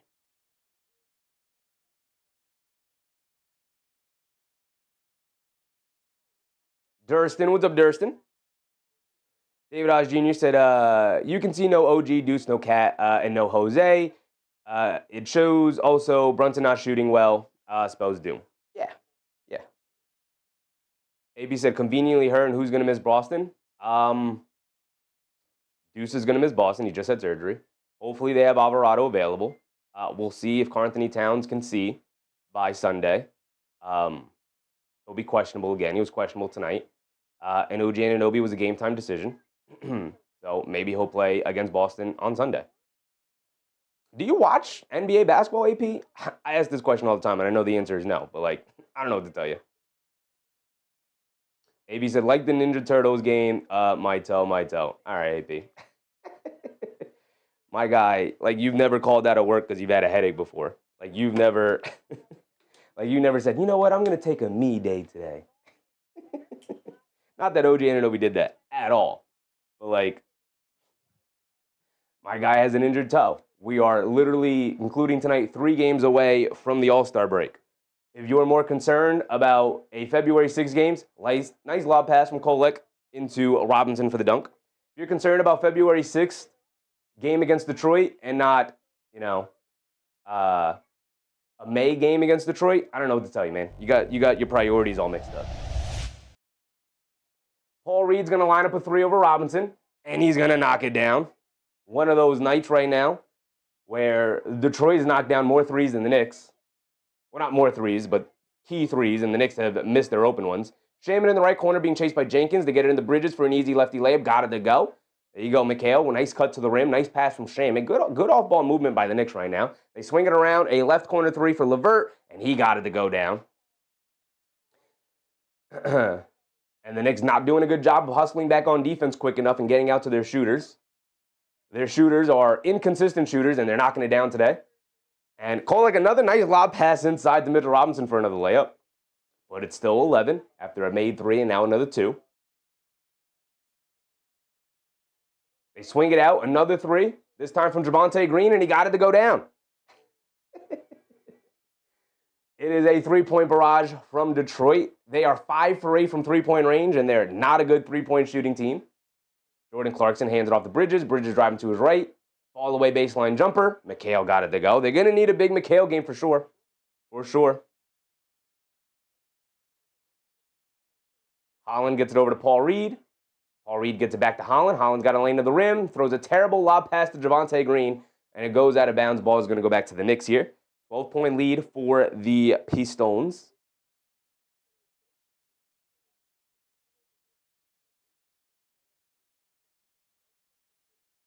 Isaiah Garner said now they want to make threes. They couldn't make a shot against the Wizards, and today everybody's splashing contested threes for the Pistons here. Another thing you got to overcome, man. You just simply got to overcome it. Kolek has it up top, directing some traffic. Calling for a screen from Robinson. Coming to his left. Down the lane, cross-court pass. Gets knocked out of the air by Javonte Green.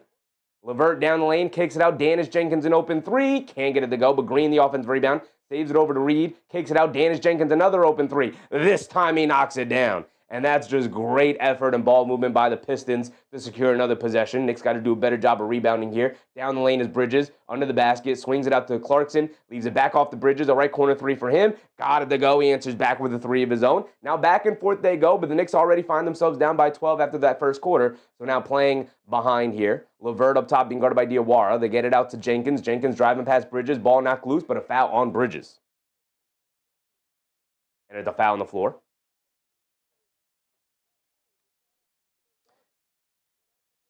Michael Scory? Michael Scory? What's up, Michael?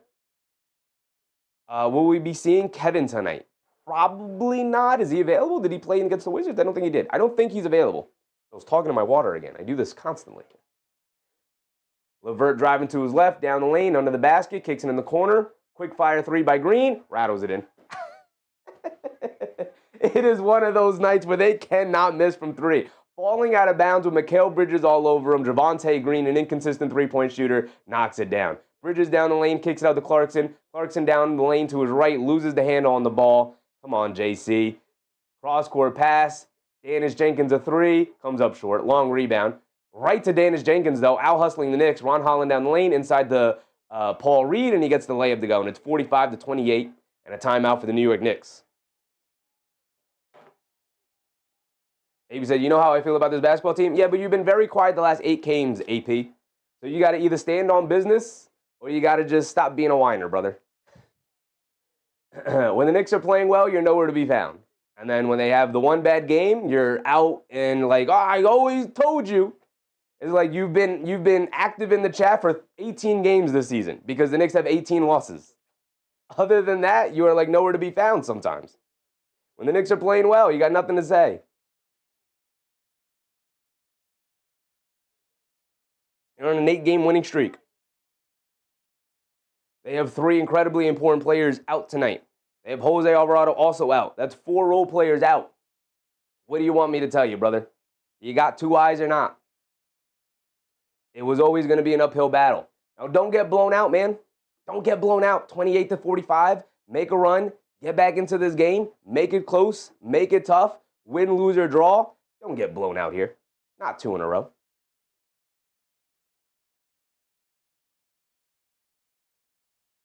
AP said this game is over. Mark said, it's over, y'all. Kiss one goodbye, moving on. Raymond said this wouldn't be happening if they were all there. I mean, look, man. It's a regular season matchup. When it came out that Karl-Anthony Towns was going to be out and OG was questionable, it was like, uh-oh, okay. Not great, right?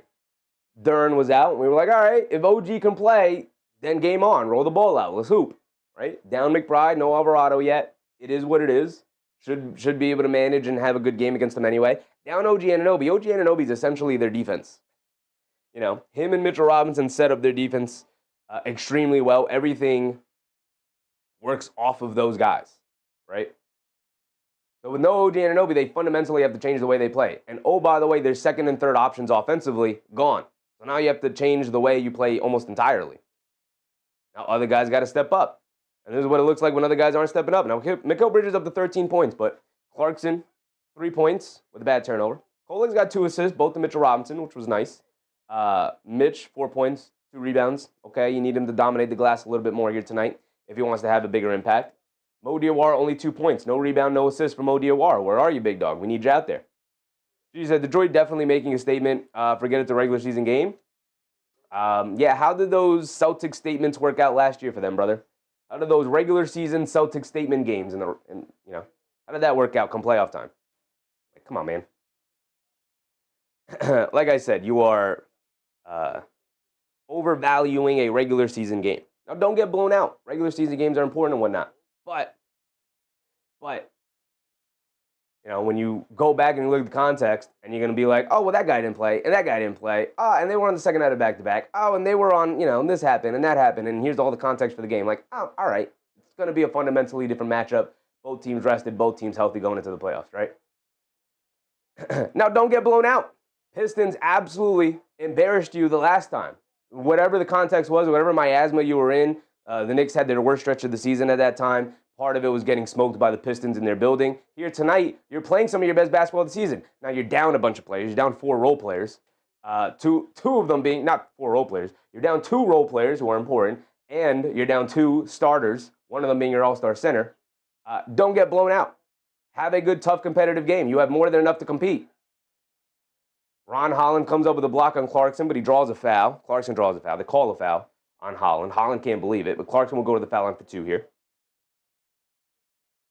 Eamon O's, what's up, Eamon?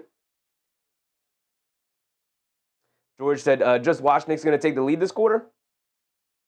I don't know about taking the lead this quarter, but if they can knock down some shots here, and if Detroit could start missing some shots, I'd very much appreciate it. Detroit is having an abnormally good shooting game. We'll go through the team stats and compare it to their season stats so far. As a team, their 3-point shooting. Clarkson knocks down the first one. He's got another one coming.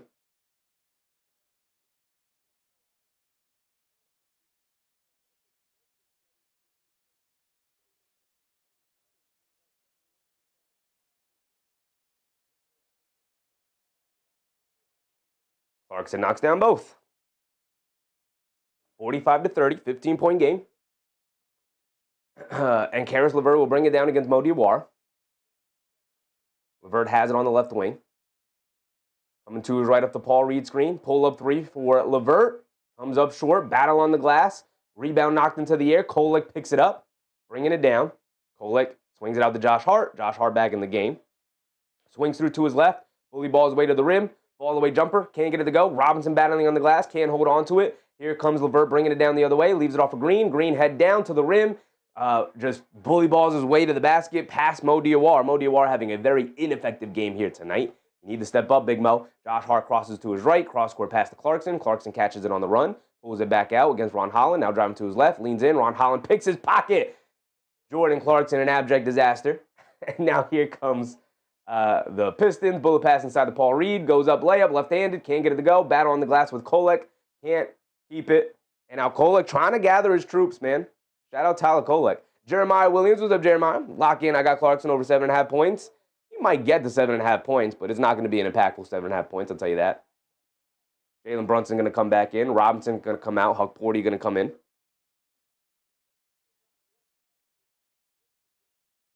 Eric C. said, go by halftime, better defense, cut it to a single-digit lead. Yeah. It's at 17 right now. You could shave 8 off of it for sure. Would go a long way for a second-half comeback. Cunningham has it up top, coming to his right. The Stewart screen, driving it down, behind the back, coming to his left.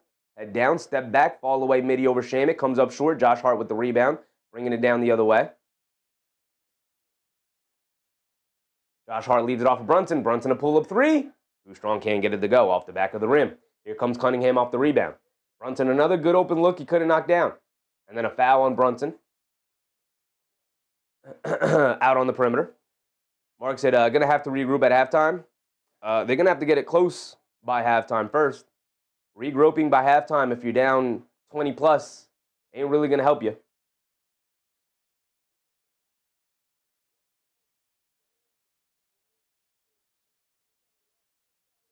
They get it into LeVert. LeVert being guarded by Diawara. They get it out to Cunningham, swings through to his right, and a moving screen on Stewart will give the ball back to the Knicks. Joe said they need to make adjustments at halftime. I mean, they got to hit the play better button, man. They got to knock down shots, and they got to defend the three-point line a little bit better against a team that's not a good three-point shooting team. Brunson driving to his left, ball knocked out of his hands by Green. It's going to stay here with the Knicks.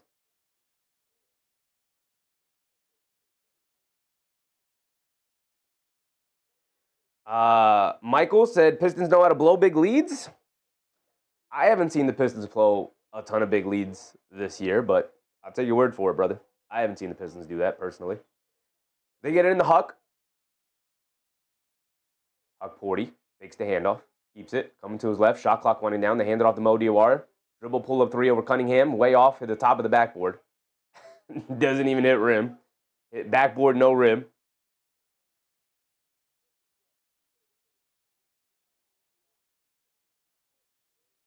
Michael said last night, that is one example, brother.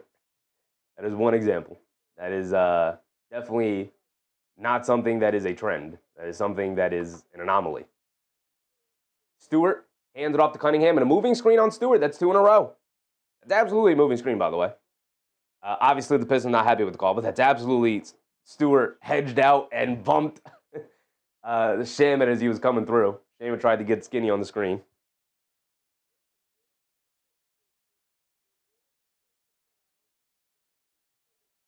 Brunson bringing it down against Thompson, who's also back in the game. Brunson coming to his left. Gets it over to Shamet. Shamet pump fakes from three. Gets fouled by Cunningham. That is 3 fouls in a row. We're at the halfway mark here. 6 minutes to go. George Jones said 3 on Cade. 3 on Cade. 2 on Brunson. Nobody else really in foul trouble. 2 on Stewart. Brunson up top. Next foul, I believe, puts the Knicks in the bonus. Brunson driving to his left. Half spin, down the lane, pump fakes, sees multiple bodies, kicks it out to Diawara, sprays it out to Shamet. To his right, step back, right corner three, gets swatted out of bounds by Thompson. My goodness, All-Star Thompson, what a recovery.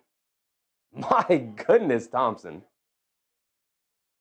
That is insane recovery for All-Star Thompson. One of the very few players can make that level of recovery. 1 second on the shot clock. They sneak it into Mo Diawara, and he gets the layup to go. Wow. What an inbound, and what a finish for Mo Diawara and the Knicks. 5:30 to go. Cunningham has it up top. 15-point game. Stops and scores is the name of the game for the Knicks right now. They get it over to Stewart. Stewart fakes the handoff, keeps it, hands it off to Robinson. Robinson coming to his right, down the lane, under the rim, leaves it off for Stewart. Easy layup. You got to get there, Mo.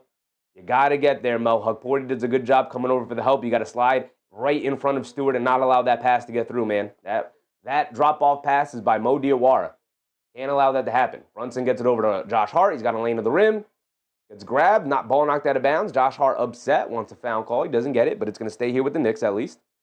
5:06 to go. Knicks fan, what's up, Knicks fan? If OG and Cat were playing, it would be a different score. I mean, maybe it'd be a different score. But I don't particularly like playing the hypothetical game. You're out there with the team that you got. Make it work. You got more than enough to win. They get it into Huck Porty. Porty fakes the handoff, keeps it. Hands it off to Shamet. Off the handoff, Shamet a three. Thank you, Landry Shamet, for finally knocking one down.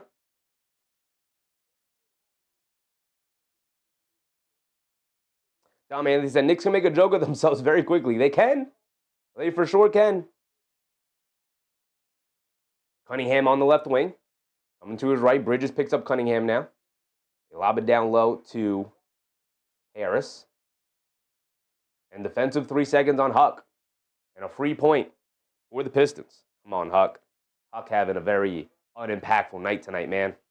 Big Rudd said, has always said he's a Knicks fan first, but a fan of the league. You have to appreciate the Thompson brothers' defense. That's incredible defense by All-Star Thompson, man. It really was. He was nowhere in the picture. And he is able to leap out of the gym and contest a very high release from Landry Shamet after a step-back three. He's still able to recover. 50 to 35 now. It's back to 15 after Huck Porty. Really bad mistake there, giving them that point back that Shamet was able to erase off the lead by knocking down the three. Harris coming to his left, foul line pull-up jumper, comes up short, long rebound, and the Knicks just don't get to the ball, man. Too many guys standing in the same spot. Shamet, Josh Hart, and Huck Porty all operating out of the same space. Cunningham spins in the lane, gets fouled. He's going to go to the foul line for 2 free throws. And the Knicks have no proper matchup for Cunningham. I'm surprised they're not putting Josh Hart on him. I don't like Bridges on Cunningham to start the game. Don't like it. Don't like it at all.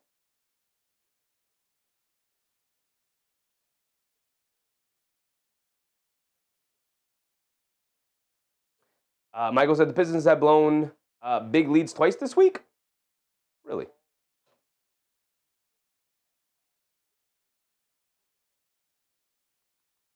You talking about the Denver one?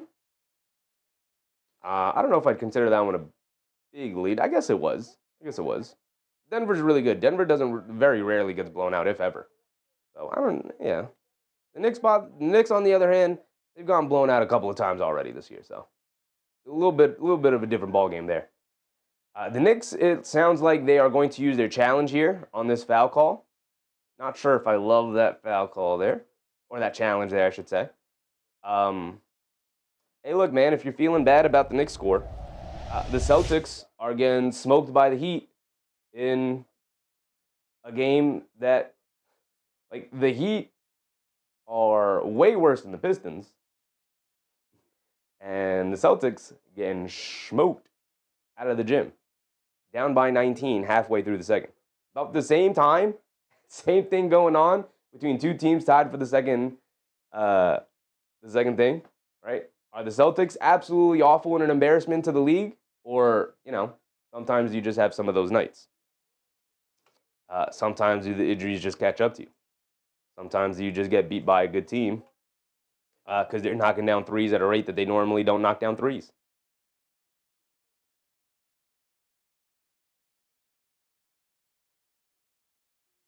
Yak said, we're losing all the 50-50 balls. Doesn't help? Not at all. Not at all, Yak. Absolutely. Nothing going the Knicks' way right now. A lot of self-inflicted wounds alongside the fact that the Pistons are playing well. Does not help. Does not help. Sons Jen said, this is when you'll be happy to have Alvarado. He can chase Cade all over the court for a while. Yeah, just, try and tire him out, chase him around. Obviously Cade has the size and strength advantage over Alvarado. But, like having Anunoby, having Alvarado, having Deuce McBride come playoff time will go a long way in helping the defense here tonight. Gigi said, both times Detroit played the Knicks after back-to-back and still blew them out of the court. The bad boys are for real. They put a graphic up on the game here tonight. They are 7-1 in back-to-backs this season, and if they win tonight, they'll improve to 8-1. So they've had 9 back-to-backs, and on the second night of the back-to-back, they are 7-1 so far this season.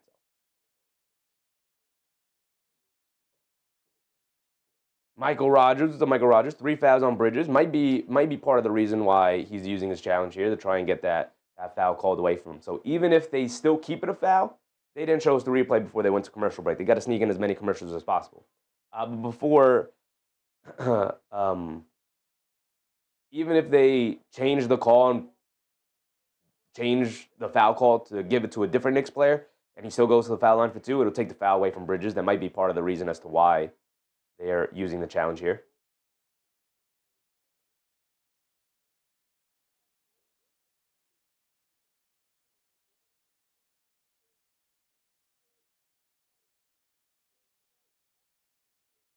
AP reminding everybody to hit the like button. Appreciate you, AP. Appreciate you, brother.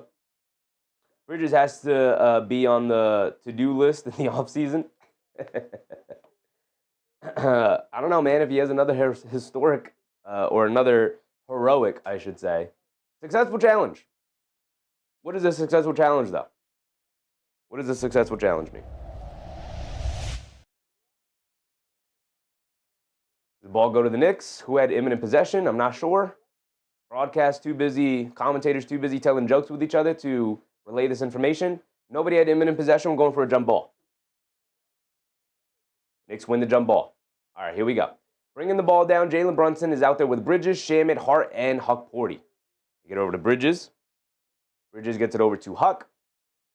Huck up top, hands it off to Brunson. coming to his left, down the lane, pull-up jumper. Can't get it to go, looking for a foul call, doesn't get it. Here comes All-Star Thompson bringing it down. Thompson has it up top, coming to his left. The Knicks bench was very upset looking for a foul call. The Knicks on the court were not looking for the foul call. They were just trying to play basketball, which is a good sign for the Knicks. Get back into this one. They swing it around to Robinson, puts up the three over Bridges, well contested. Didn't matter. Duncan Robinson got it to go. If your Bridges there, I think you're better off, instead of trying to contest the three-point attempt from Robinson, run him off the line. Knicks find themselves down by 18. They get it over to Brunson, coming to his left. Leans in, steps through, shovels it over to Huck, pump fakes, draws the foul. He's going to the foul line for 2. Foul on Stewart, and that is his second foul. Hugporty will go to the foul line for 2 free throws. Hugporty, not a very good free throw shooter. Hopefully he can knock down at least one here. Eric C. said, I hate losing, period. I hope everybody does. I hope everybody hates being a loser, for sure. Absolutely. Losing never feels good. Hoobian, what's up, Hoobian? How are we playing? Not great. Not great, Hoobian. They've gotten good open looks. Brunson is 1 for 10 from the field tonight. Hugporty knocks down the first one. And that's not helping. On a night with no Karl-Anthony Towns and no OG Anunoby, you needed Jalen Brunson to put the cape on, and he's 1 for 10. He's 1 for 10.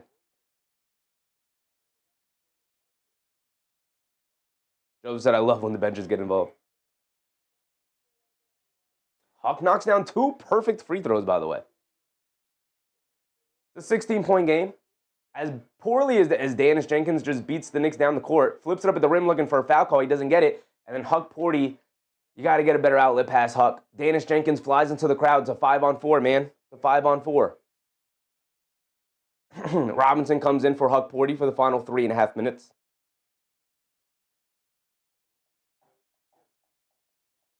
Student said this is the one time the Knicks definitely have an excuse. I mean, I'm not going to give them an excuse here. You have more than enough to at least compete with the Pistons here today. 16-point game. As I will say, as poorly as the Knicks have played and as well as Detroit has shot it, 16 is not bad at all. Bridges coming to his left off a Robinson screen, leaves it off for Hart. Hart driving to his right, stops, fall-away jumper over Thompson. Way off, can't get it to go off the back rim. Rebound over the outstretched hands of Robinson. Here comes Harris bringing it down against Hart. Coming to his left to get it over to Robinson. Robinson takes it up top to Thompson. Thompson gets it down low to Harris. Leans in, pump fake, takes it out to Thompson. Bad pass. Thompson able to recover. He's been guarded by Shamet. Leaves it off for Robinson. Ran off the line. They kick it out. Wide open 3 for Paul Reed. Another one. Comes up short on that one. Long rebound. Brunson picks it up. Home run past the Bridges. Catches it. Lays it up and in. Beautiful pass from Jalen Brunson right over the outstretched hands of Duncan Robinson. And y'all don't want to call him a point guard. That's crazy. That's a dime right there for JB. Full court pass or half court pass over the outstretched hands of the defenders. Paul Reed throws a lob up top to Thompson, catches, comes down with it, kicks out to Harris, a wide open straightaway 3. Got it to go for Tobias Harris. Knicks were starting to make a little bit of run there. It was down to 14, now back up to 17. Bridges up top, crosses over to his right, down the lane, kicks out to Brunson, a right corner 3. He's going to continue to fire him up, and he's going to continue to miss them.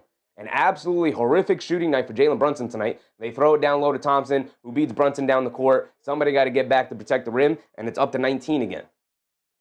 Or this might be the largest lead of the game. It was 18 previously. Shamet coming to his left, driving it down along the baseline, takes it out to Brunson. And a foul on the Pistons. Brunson, they kicked it out to Brunson, who was open on the right wing, but obviously everybody stopped playing because a foul was called. And then Brunson just took a shot, knocked it down on the right wing, and then puts his hands up like, really, that one goes in? I've been open all night from 3, and that one goes in? Hopefully that gets him back on track here. It would go a decent way. I don't know if it'd go a long way. It'd go a decent way if Brunson could actually knock down an open 3 here tonight. Down the lane, they kick it out to Bridges for an open 3. Bridges can't get it to go.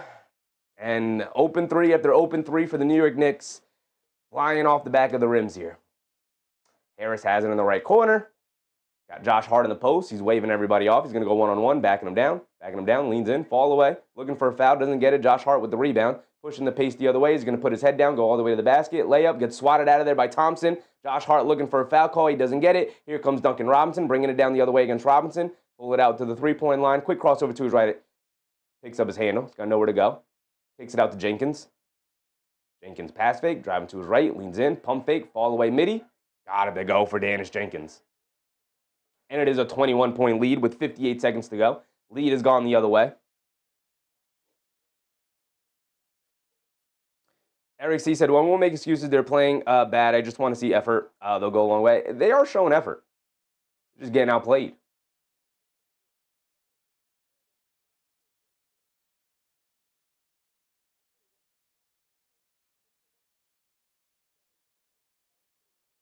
Oh, man, he said, Knicks have no chance to get past the Pistons anytime this year. I don't know about that one, brother. I'm really not that concerned about this Pistons matchup. Here comes Shamet. 50 seconds to go. 21-point game. Knock down 2 shots and get this to 15 or 16. Take 5 points off of it. Brunson against Thompson. Leans in. Fall away jumper. Comes up short, but gets a friendly bounce off the front of the rim. Finally, a shot win down for JB. 60-41 here. Danish Jenkins bringing it down against Bridges. Pulls it out. Swings it out. Harrison open straightaway 3. Got it to go. And now Josh Hart getting lost off ball to give Harrison open 3. 22-point deficit. Brunson bringing it down. Brunson driving it down through the lane. Contact. Can't get it to go down and go to the foul line for 2 with 21 seconds to go.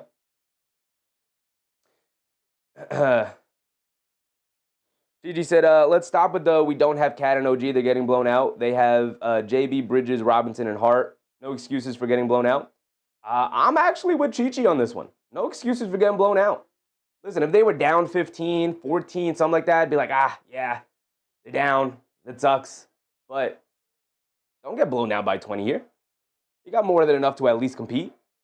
Get back into this one. 21 seconds before halftime here. And it looks like they'll be down as Brunson misses a free throw. It was just a horrific shooting night for Jalen Brunson, man. Horrific shooting night for Jalen Brunson. Open looks after open looks, and he can't knock him down. George said that's a lot of threes for the Pistons. What the heck? Yeah, we'll go through it.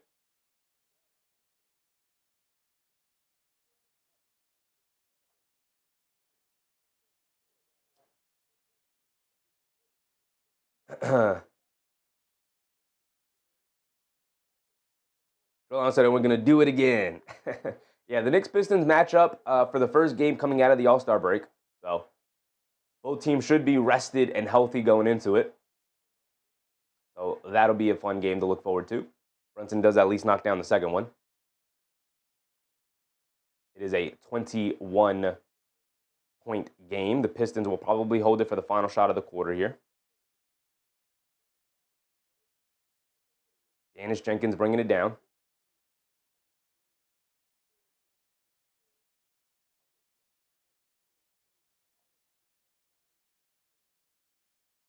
Joseph said none of them can, Jeffy. They're all missing open shots. Yeah, we'll go through it. We'll go through it for sure.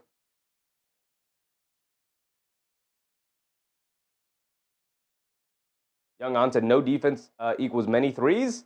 I don't know if you're watching the game or not, Young On, but that's definitely not the case here tonight. Paul Reed almost turns it over. Robinson picks it up, heaves it over. McCullough can't get it to go. Knocked out of bounds by Paul Reed. Ball back to the Knicks with 4.5 to go. And that's bad clock management from the Pistons, because the Knicks will at least have an opportunity here to cut it under 20 going into the second. Not that that means that much here tonight.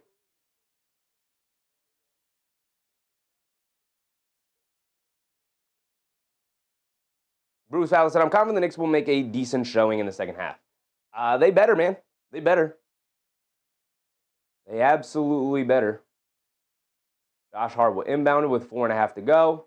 Get it into Shamet. Over to Brunson. Brunson down the lane. Puts it up. Gets swatted out of there by Paul Reed. Taking way too many dribbles into the paint. Excellent defense from the Pistons, man. Excellent defense from the Pistons. And that would be the end of our first half. 63-42. It ends exactly the way it went the entirety of that first half. Absolute lockdown on Jalen Brunson defense. AB said this team played last night. How do they not get up for this game? This team played last night. How do they not get up for this game? How did the Knicks not get up for this game considering the Pistons played last night? The Pistons played the Wizards last night. Not a very intense game. Pistons still ended up losing that game. But it just goes to show you that regular season matchups don't mean a whole lot. I mean, it's good to... Also, why is that so far down now? Something's going on in the back end of my computer. I'm going to have to check it out. AB said, objective Knicks fan is going to have to hold this one tonight. I don't know what you mean by that, brother.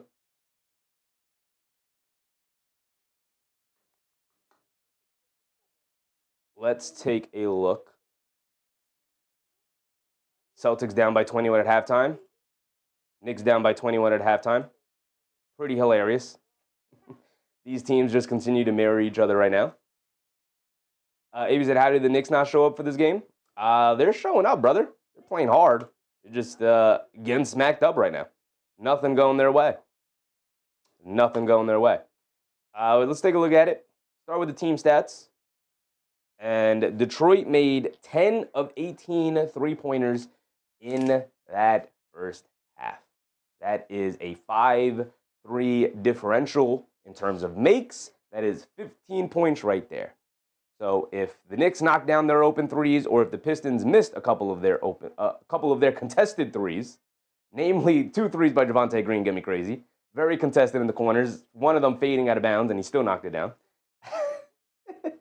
But those are the breaks. This is how it goes. Free throws are tied. Rebounding is very much different. 16 made shots for the Knicks compared to 24 made shots for the Pistons. 10 of them being from three-point range. So almost half of their shots from three for a team that's not a very good three-point shooting team. Let me look this up real quick so we can have this in comparison to the Pistons season. NBA teams average three-point shooting.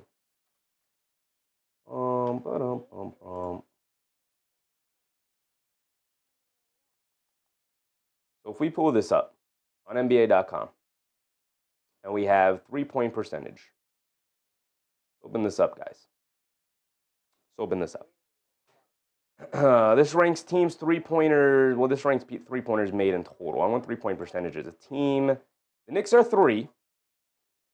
So the Knicks sit at number. Come on, ads NBA. How much more money do you need that you have to throw a pop-up ad on me?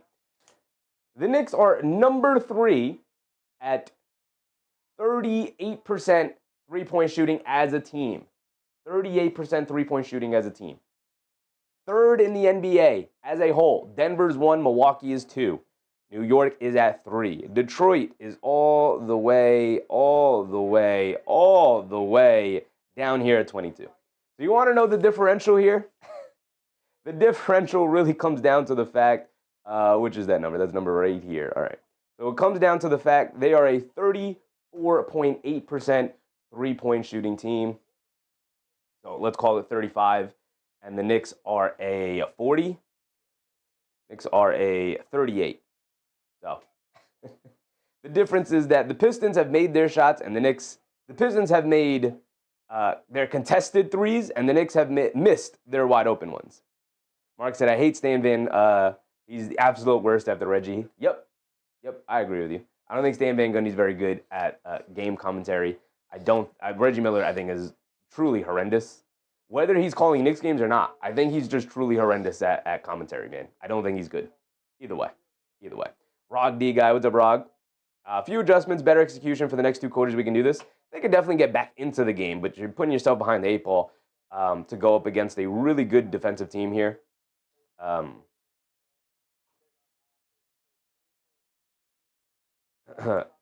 That number right there. So the Knicks are shooting 35% from 3. Where they are consistently for the season a better three-point shooting team than this. They also got open looks that they just missed. Shout out Landry Shamet and Jalen Brunson, who couldn't knock down anything, even when they were open. And then you have the Detroit Pistons, who are a very bad three-point shooting team. They're ranked 22nd in the entirety of the NBA, and yet here they are 10 for 18 from 3. Not many open ones, yet 2 open Tobias Harris ones. So that's absolutely 2 they should knock down. Cade Cunningham missed a couple of off-the-dribble threes, or maybe 1 or 2 off-the-dribble threes. Actually, let's pull up their box scores as well. So we can put all of this in context as to what's going wrong with the Knicks here tonight. Cade Cunningham tonight he missed 1 pull-up 3, and he knocked 1 down. I'll give him that, right? He's a 33% three-point shooter, so he's not absolutely horrendous from 3. He's not good. He's not absolutely horrendous from 3, so I'll give him that. That's 1 knockdown. That's 2 for Tobias Harris. I'll take that. Duncan Robinson knocked one down. He's 1 for 3. Okay, we'll take that. He's a good very good three-point shooter. Paul Reed hit a 3. What is Paul Reed shooting from three-point range this year? I know he's capable, and he was absolutely butt naked wide open. The Knicks are daring him to shoot it. He made the first one, and then he missed the second one. So this season, he is a 35% three-point shooter, so respectable. Pretty respectable for Paul Reed. Don't leave that guy wide open. At least give him something to think about. Thompson's only got 2 points, but he's played absolute lockdown defense on Jalen Brunson. We'll get to the New York Knicks. But back to the team stats real quick. Where are my team stats? Did I get rid of it? Nope, they're right here. So free throws are tied. Rebounds obviously leaning into the Pistons' direction because there are far more missed shots on the Knicks side. They're beating them up in the defensive rebounding category, 20-13. They're far more available for them. 5 offensive rebounds to 4 offensive rebounds, so about tied. The Knicks need to dominate the rebounding battle, although both teams are excellent rebounding teams, man. AP said, I'll tell you what's going on. Detroit is the better team. Sure, AP. I'll definitely take the opinion of the guy who's not watching the game. Sure, brother. That's what's going on. Great analysis, big dog. The Pistons have 3 more assists. 4 steals for the Pistons. 5 blocks for the Pistons. So 9 stocks to 3 for the New York Knicks. And this is something we talked about in the pregame. The Pistons are a bad half-court offensive team. And the way they generate offense, the way they scored 63 points in the first half for a bad offensive team, like 63 points is excellent, is by having their defense lead the offense, right?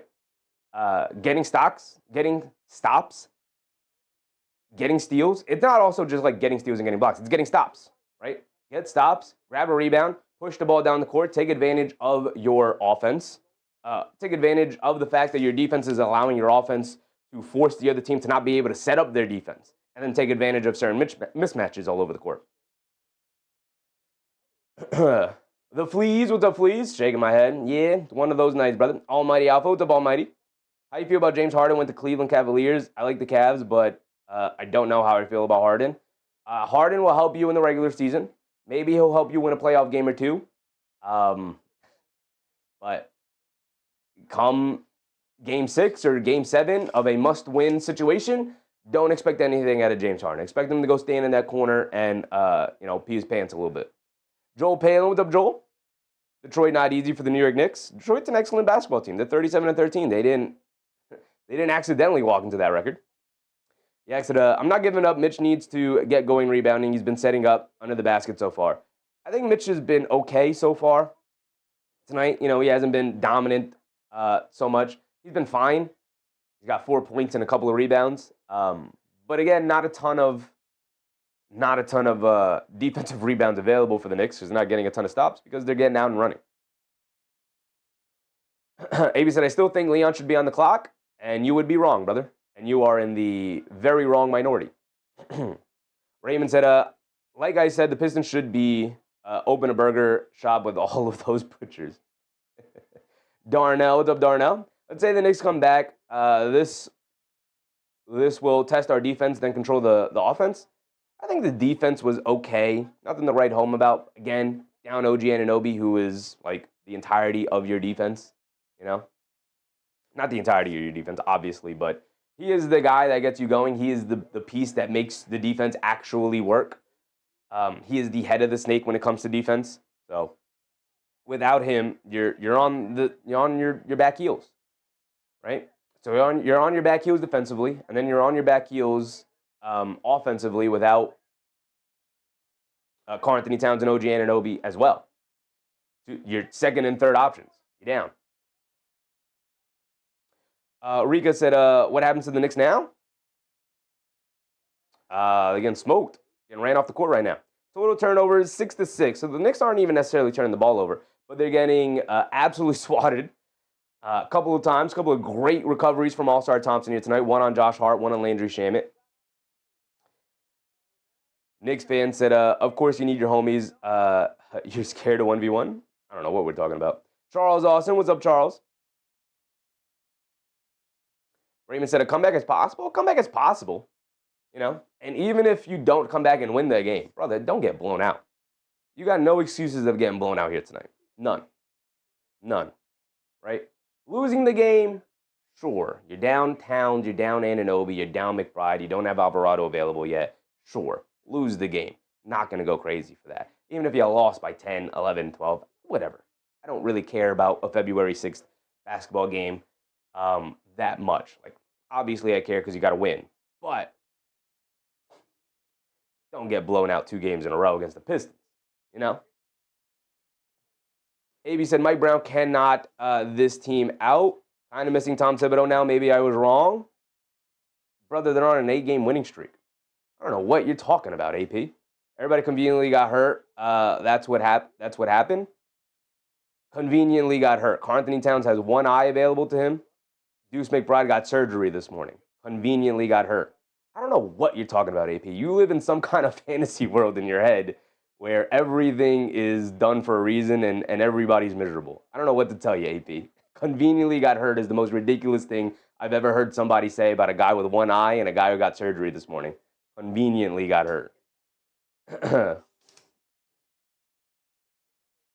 Ed Tegan said, too much Brunson. Not enough Brunson, honestly. Not enough Brunson. I know what you mean. Like, you could say, like, he's taking too many shots, but at the same time, you got no Anunoby, no Towns. And who else on this team is creating offense for you? Right? Who was creating offense for you tonight? Because Mikal Bridges isn't a creator. He's 6 for 11 from the field. Hey, Mikal Bridges showed up. He's 3 for 6 from three-point range. He's got 15 points. Everybody else is in the single digits. You need Jalen Brunson to be better than 2 for 13. Keenan Har, what's up, Keenan Har? Lana Moda said, not an easy night. We're missing some key players. Yeah, it is what it is. Don't get blown out, though. Mitchell Robinson's got 4. Diawara's got 4. Josh Hart's 1 for 7. Thing we haven't really talked about. Josh Hart's 1 for 7 for 2 points.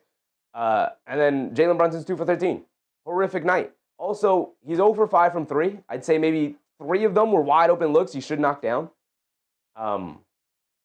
Landry Shamet down here has, 5 points? He's 1 for 5 from 3.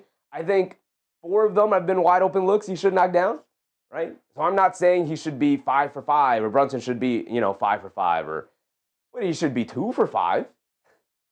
Shamet should be 2 for 5 at least, right? That's 6 points right there.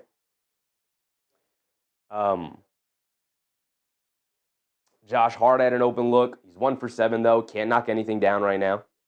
Darnell said, stop letting 1 game take what the Knicks won 8 games. Give me a break. No, Darnell, we must live and die by each game. If the Knicks lose, it's all over. They were never a championship team. And if they win, they are absolutely a championship team. We're back on top. We must live and die by every score, every possession, every quarter, every single game, Darnell. That's how it's supposed to go.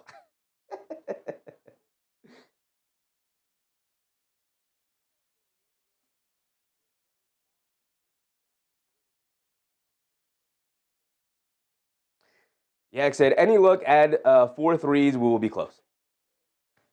I mean, look, the 3-point variance in the NBA could absolutely make or break your team, right? It could absolutely make or break your team. But you cannot rely on a team to regress, right? Can't rely on it. You have to play better. You got to D up. You got to find a way to score here tonight. You just got to make it happen. You got to find ways. Al Machine said, I hear Chevy, but we can't be down at 20. I've literally said this, Al. I've said exactly this. The Knicks have more than enough to compete tonight. Don't be down 20. Don't be down 20 to the Pistons. Get back into this game. You got more than enough to compete. Whether they win or lose isn't that big of a deal to me. Maybe it's the world to you. It ain't that big of a deal to me. But you should definitely still be able to compete with the Pistons here tonight, even though you're down 4 key players.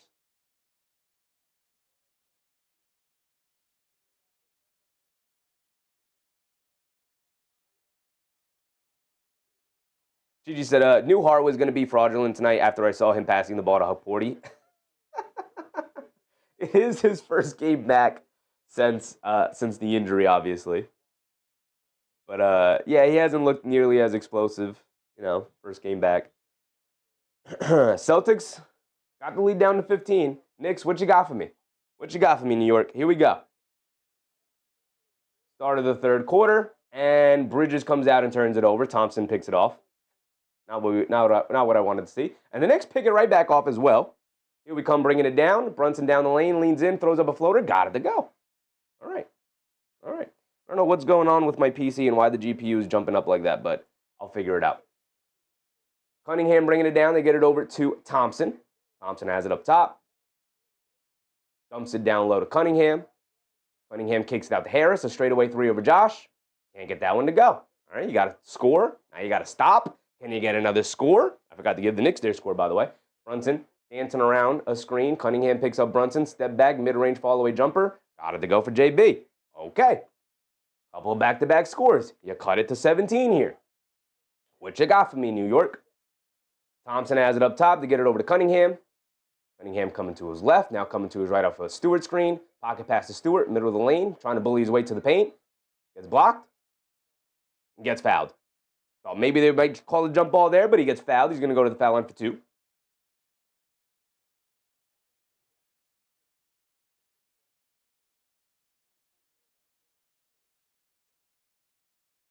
Young On said, either Knicks are great or trade every player with every play. Absolutely. He said, we need Yabusele.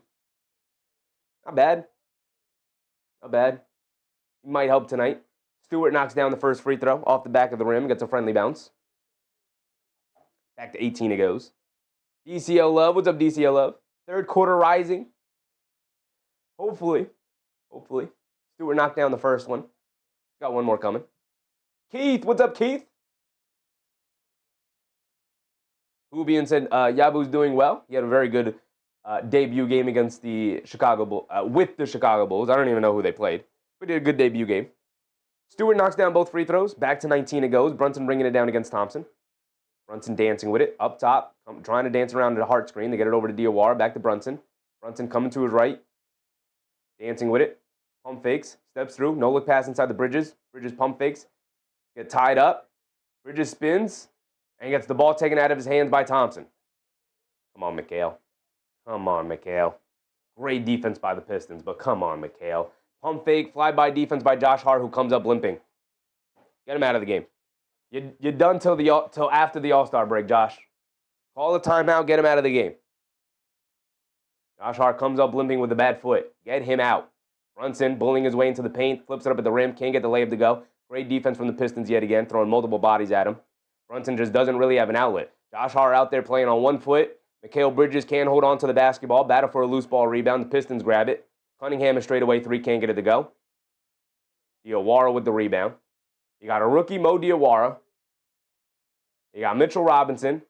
You got Bridges as Diawara throws it away.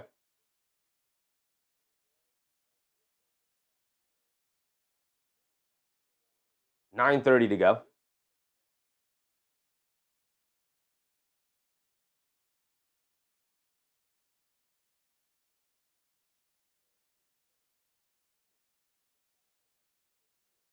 Bernard Johnson. What's up, Bernard? Darius O'Daniel. Need Cat. You need Anunoby. You need Cat. You need Deuce. Alvarado would be nice. Knicks get the ball back somehow. Not sure how that happened, but they got it. They're down by 18 here. No, they're down by 22. My bad. They knocked down a 3. Duncan Robinson knocked down the 3. I didn't give it to him. Why is Josh Hart still in the game? Get him out. Get him out. Get him out. He's done till the All-Star break to me. Playing on 1 foot out there. Hobbling around. Brunson being guarded by Cunningham. Driving to his right. Step back. Pump fakes. Tries to get it over to Thompson. Tries to get over to Bridges. And All-Star Thompson has been so incredibly disruptive here tonight. Jumping the passing lane. Multitude of interceptions. He's been phenomenal tonight defensively. Robinson hands it off to Brunson. Brunson coming to his right. Ball knocked out of his hands again by Thompson. Thompson has been so good, man. He's been so good. This reminds me, I think 2 years ago when Amin Thompson was a rookie, he had a game similar to this against Jalen Brunson that All-Star Thompson's having, where he just made Jalen Brunson's life hell. It was a phenomenal game. Brunson, great defense from Thompson, not going for the pump fake. Brunson has to heave it up on the right baseline. Throws up an air ball, obviously, and it's a shot clock violation. Again, when the ball, everybody knows the ball's going to one guy here. Really tough, man. It's really tough. Like, shout out Mikal Bridges. He's knocked down some shots, but he's not doing any creation for them. Josh Hart's playing on 1 foot. They got Mo Diawara and Mitchell Robinson out there flanking them. Duncan Robinson knocks down another three, and this one's escaping the Knicks. It's a 25-point beatdown now. And no substitutions by Mike Brown is crazy to me, especially with Josh Hart on 1 foot. I'd get Mo Diawara out of there for Shamet. Just put your best lineups out there. You put your best players out there. Bridges a step back midi. Can't get it to go. Harris with the rebound. Quick outlet to Cunningham. Cunningham bringing it down. Runs right into Brunson. Offensive foul on Cunningham. That's 4 fouls. 4 fouls on Cunningham.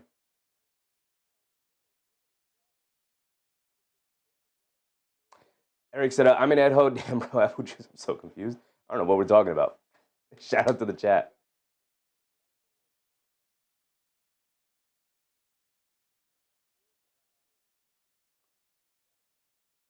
Four fouls on Cade. Pistons are going to use their challenge. 8:44 to go. Eric C said, this is too much. If Brunson gets hurt, I'll be pissed. Yeah.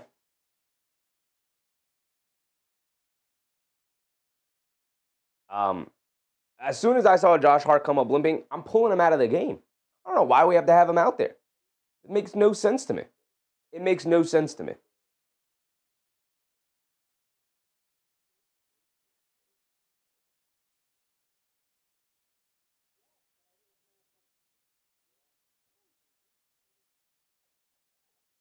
Yak said that better be a charge. Yeah, Pistons are using their challenge here. Obviously, if Cade picks up his 4th, wouldn't be great. Stewart already has 4. It's a 25-point beatdown, so it's not going to hurt the Pistons too much here tonight. Maybe the Knicks can make a little bit of a run if Stewart and Cunningham have to make their way to the bench, but Knicks fan said that's a good foul. Jason said this is rough to watch. Wasn't expecting this at all.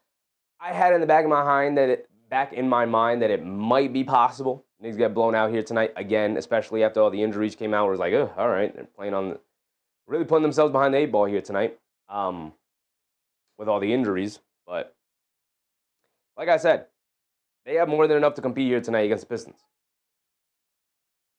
But the lineup that they have out there with a hobbled Josh Hart, Mikal Bridges, who isn't taking more than 2 dribbles, Mitchell Robinson, Mo Diawara, the ball's in Jalen Brunson's hands, and he's got, no outlets. So he's going one-on-one against a world-class defender in All-Star Thompson, and he is locking him up right now, right? Brunson's having to go, 1-on-3 tonight. Even if he can get past Thompson, guess what? Stewart is waiting for him. Cunningham's waiting for him. Harris is waiting for him. And Brunson's got no outlets right now. The only outlet he's had is Mikal Bridges, and shout out Mikal Bridges. He's knocked down a couple of shots tonight, right? 6 for 12 from the field. But again, a lot of these are catch and shoot. Created off of other players like Josh Hart, like Jalen Brunson. Brunson somehow has 4 assists, probably mostly to Mikal Bridges as outlets.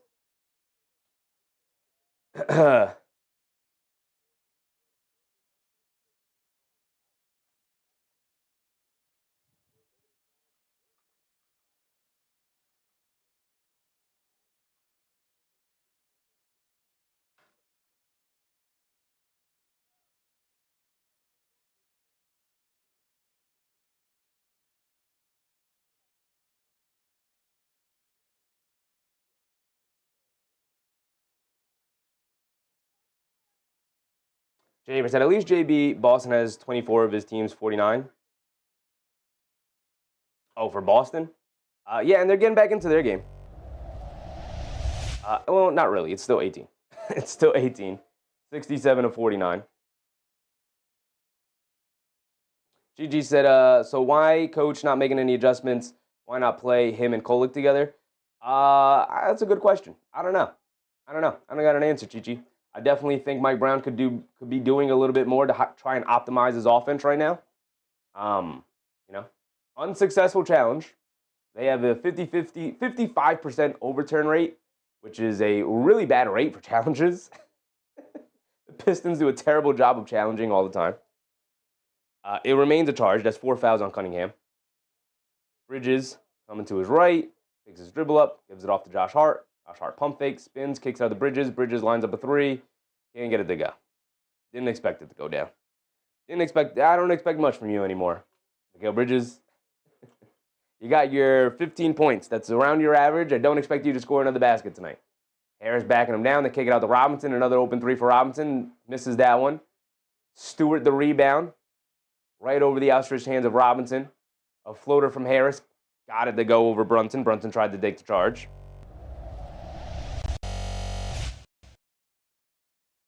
So it is 73-46, a 27-point lead for the Pistons.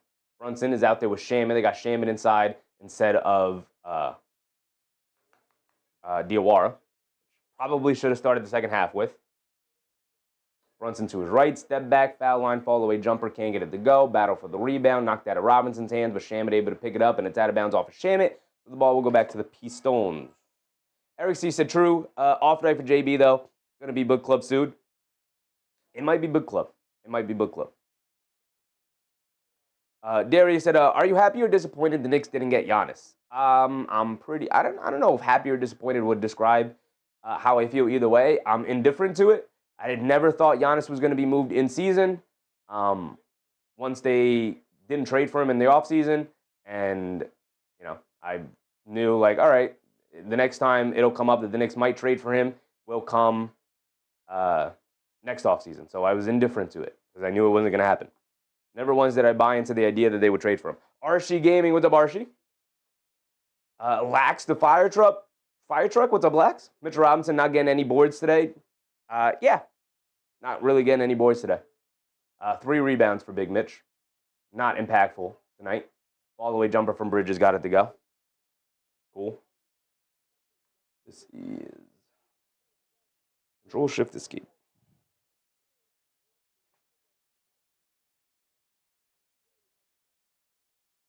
Cunningham coming to his left. Very generous super chat from my guy AP. Appreciate you, bro. He said, great job, Leon, holding on to these regular guys. Yeah, it's almost as if 4 rotation players are out for the Knicks, brother. You're right. It's almost as if this is the entirety of their roster here.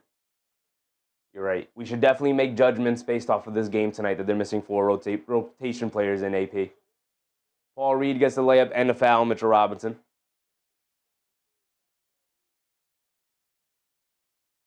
Jay Hammer said, terrible timing for the NBA. Was supposed to be a great matchup. One of the few decent matchups on tonight. The other decent matchup on tonight is supposed to be Miami-Boston, and that's an 18-point game. So, Bucks taking on the Pacers. That's a battle of the bottom down there. Timberwolves blowing out the Pelicans. You got Grizzlies, Blazers late tonight, and then Clippers, Kings. Not a great slate outside of these 2 games, really. So, you know, not great. Not great.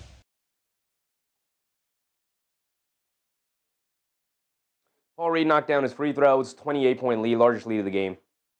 20-point lead was bad enough. Pistons are about to get it to a 30-point lead. Josh Hart gets it back to Brunson. Brunson crosses over to his left. Down the lane, throws up a floater. Can't get it to go. But a foul on Paul Reed's going to send Brunson to the foul line for 2.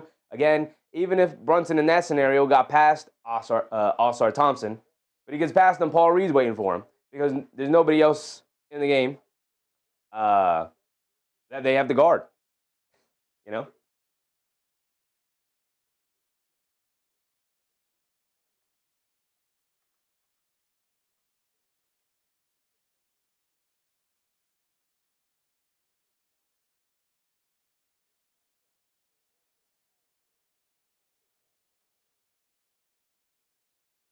DCL Love said 4 for 18. Terrible shooting night. Brunson knocks down the first free throw. He's got another one coming. Terrible shooting night.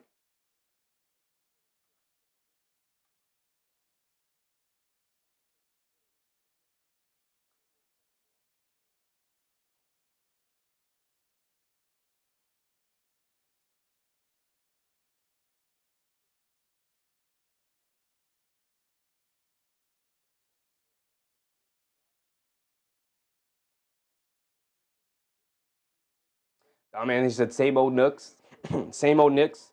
The same old Knicks that are coming off an 8-game winning streak. Sure, brother, sure. Same old Knicks that are the 2 seed in the East with a 33-18 record. Sure, brother, sure. Sure.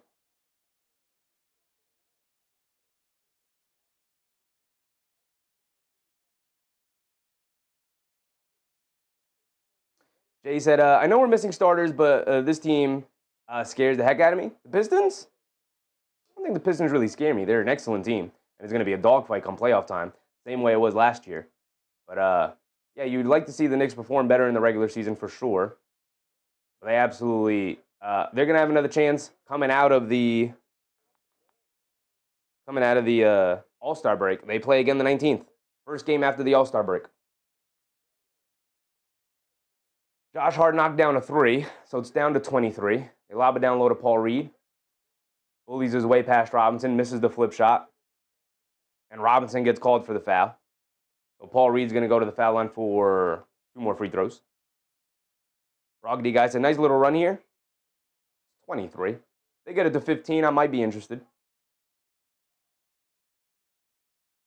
Eric C. said, lose by 1 or 40, I don't care. Keep the key players healthy.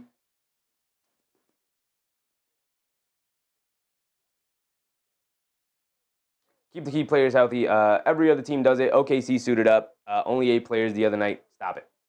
Yeah, I mean, health is the most important thing coming down the stretch of the regular season, for sure. For sure. Every team is going to start holding guys out, especially teams at the top and the teams at the bottom. Teams at the bottom to tank. Teams at the top to make sure they're healthy going in for their playoff run. Paul Reed knocks down both free throws, 53-78. AP with a very generous super chat yet again, brother. Appreciate you, AP. Said if the Utah Jazz was a game over 500, the Knicks would lose to them on the road too. They can't do it? Sure, brother, sure. The team that's 33-18, the team that won 8 games in a row? Sure, brother, sure. Sure. Keep living in your fantasy world, AP. Appreciate your support, though, brother. Cantan Music. What's up, Cantan? 8-game winning streak plus double overtime. We got to be tied. Save the energy for Boston, 2 out of 3. The goal was always 2 out of 3 at least. So now the Boston game becomes a must-win. The Knicks likely going down here to the Pistons tonight. We're past the halfway point here. Brunson coming to his left off the Hawk 40 screen. Pull up 3 for JB. Comes up short. Shamet battling on the glass. Rebound knocked all the way out. Jenkins saves it over to Paul Reed. They swing it out to Harris.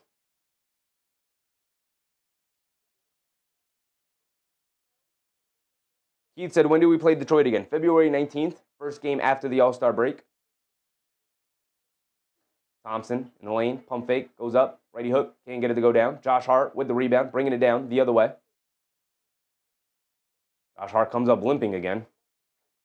Brunson pump fakes from 3, down the lane, leans in, layup, can't get it to go, but a foul on Reed will send Brunson to the foul line for 2 more free throws. 4:30 to go here.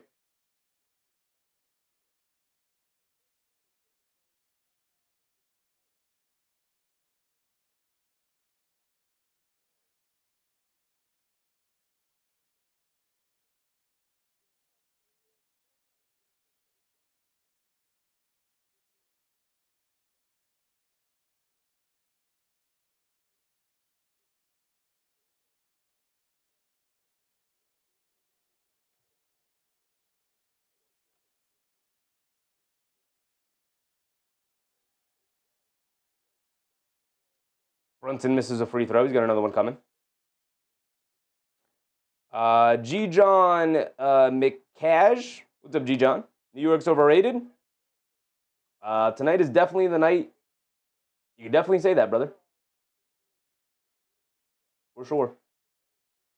If there's any night to say it, it's definitely tonight.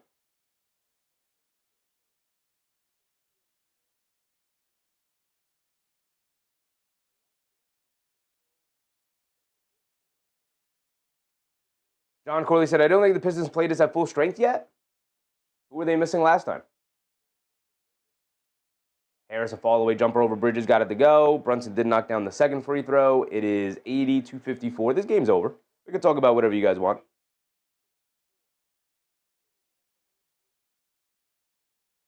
Bridges missed another shot. Huck Porty battling on the glass, can't keep it alive. David said, overrated, funny, see you in the playoffs. Yeah, for sure. See you in the playoffs. Come see us in the playoffs. Win a playoff series first. But they could definitely talk all the smack they want tonight, brother. This is the second time they're going to blow the Knicks out. You definitely get bragging rights at that point. LeVert gets tripped up by Shamet and McCullough. It is a 26-point lead for the Pistons here. Drummer Manny said, "Are you watching the next game?" No, this is going to be the only game we're watching tonight. Not any other good games on the docket. Joe's dad said, "Did you finish your book?" I did finish The Stranger. I finished it like 2 weeks ago. It's a pretty quick read. Only like 120 some pages. So I finished that. Now I'm reading Goodnight Poon Poon, which is a comic.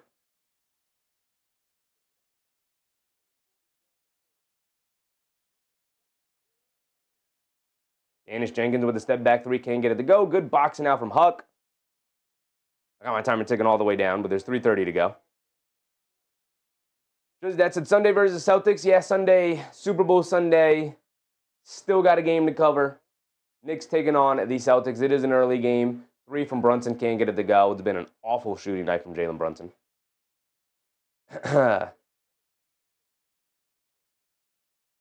Maybe said, "I'm getting tired." Brunson was superstar, consistently misses free throws. Jokic was 1 for 13 from three-point range the other night and missed a multitude of free throws, brother. Maybe the best player in the league. Harris knocks down a 3, back up to 29, or maybe that's largely the game. Either way, this one's been over for a while.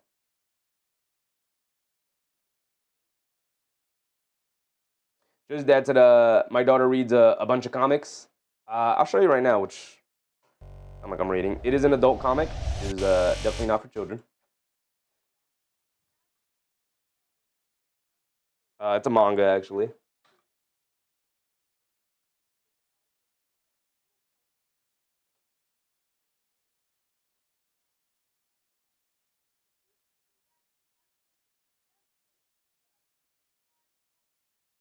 So this is what I'm reading. This comic right here. This is insane comic. Don't let this crazy cartoony cover of part 1 fool you. This is an insane comic. This comic is about depression. It follows this character right here. This is Poon Poon. This character right here. This is his name. As he grows up from elementary school all the way up into adulthood, and as he sort of navigates life with a very dysfunctional home, a very dysfunctional family. It's nothing like overly crazy. It's just a kid who has no direction in his life, has no help finding direction because his family they're not great parents. Not like they don't mistreat him or anything. They're just not very good parents. So I'm almost halfway through it. It's getting to the point where I'm like, oh, this is getting rough. It is about depression. Juvian said that's a dark book. It's dark. It's getting pretty dark. There's been some dark moments, but nothing like overly crazy. Again, it's really just like, oh man, yeah. Like it's a lot of feeling about it. It's being able to verbalize, someone being able to verbalize and contextualize and being able to visualize, because comics are a visual medium, being able to visualize what you are feeling when growing up during that age and reading it and going back and being like, yeah, I remember feeling that way, man. I remember feeling that way. By the way, Boston came back. It is 72-69. So this is what I wanted the Knicks to do. At least come back and make it competitive. They went the other way. Arson, major depression is a serious problem. Yep. And the story, it centers around him. He's the main character. But it centers around a couple of other characters, namely his dad, his mom, his uncle, his uncle's future wife, and how every single, mostly his mom and his dad, you start to learn a little bit more about them and how they are afflicted. Like you start off with the main character, the kid, and you're like, oh man, this kid is rough, right? Growing up, he's got a rough mentality, a rough outlook on the world, just like really lost. And then you slowly learn more about his mom, slowly learn more about his dad, and you're like, so that's where he gets it from. And so, yeah, so now he's older, he's out of the house, he's living on his own, but now he really has no direction because now he's not coming home to anybody. So now he's all alone. And yeah, it's getting rough. Getting rough, that book. It's really good, though. Extremely well written, extremely well drawn. It's got gorgeous artwork. Tyler Kolek's in the game. He launches a three. Can't get it to go. Just that said, how did you find that comic? The comic, it's a Japanese comic. So Japanese comics, they're just comics, but they're called manga, right? I'm sure you've heard of manga. It is what's called a seinen, which is an adult comic, and it is considered one of the best adult comics ever released. So it's kind of like one of the pillars. So it's kind of like if you are into that kind of stuff of comics like that, it's one of those that you should definitely read at some point. I've had it, like I've had possession of all 7 books for like 3 years now, 2 years maybe, 2 to 3 years, and I just never got to it, even though I really wanted to. And it was I finally was like, well, I read The Stranger, and I'm in like a reading mood, so let me just get to the comic. Let me read the comic, right? So now I'm reading it. I'm having a ball, even though it is an extremely depressing comic. Boston has taken a 1-point lead, by the way. Almighty said 13 Reasons Why on Netflix is crazy. It is crazy, and I don't think it's particularly good. I don't think it's a particularly good representation of the kind of afflictions that they try to portray on that show. I don't think it's a well-written show at all. This comic, extremely well-written comic. A lot of subtext in this comic. And the artwork is absolutely stunning. It's gorgeous. Gorgeous. Kira said, by the way, nobody writes something like that who did not experience that themselves that don't come from a normal author. Yep. Shout out Inio Asano is the author, known as the mangaka of that book, of that comic. Yeah, he's great. He's written a couple of other things. I picked up another one of his, a really short comic called Solanin. That's about something similar. A lot of his comics seem to, I haven't read all of them, but a lot of his comics, the premise seems to be around floating, around like trying to find your place in the world and how that can impact both your mentality, your relationships, all kinds of things. So, yeah, great comic. Great comic. Again, I'm only about halfway through. I feel like the worst is yet to come. So, I could definitely feel the comic like maybe turning for the worst as I'm, in a bit of a rising action here. Just that said, your thoughts on Sinners? Haven't seen it yet. I normally don't get to newer movies. I normally wait a really long time before I get to them. Gonna win a bunch of awards, as I should. I know of Sinners. I know what happened. I've seen certain scenes. Looks awesome. I really want to watch it. If there's a new movie I'm gonna watch, it's gonna be Sinners. But I'm not a big new movie watcher.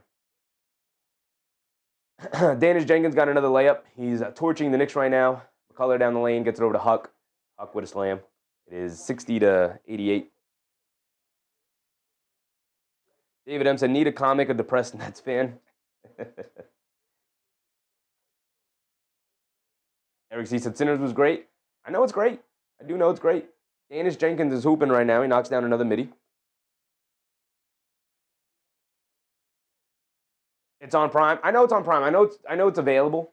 It might be on HBO too. I've definitely seen it. I've definitely like scrolled past it and was like, I should watch that. And I haven't. Again, I just don't watch a ton of new movies. I watch a lot of old ones. So after a couple of years, I'll definitely go back and probably watch Sinners. But a lot of new, like there's just so many things on the backlog. Like I love going back and revisiting things or going back to things that I never was able to get to in the first place. 3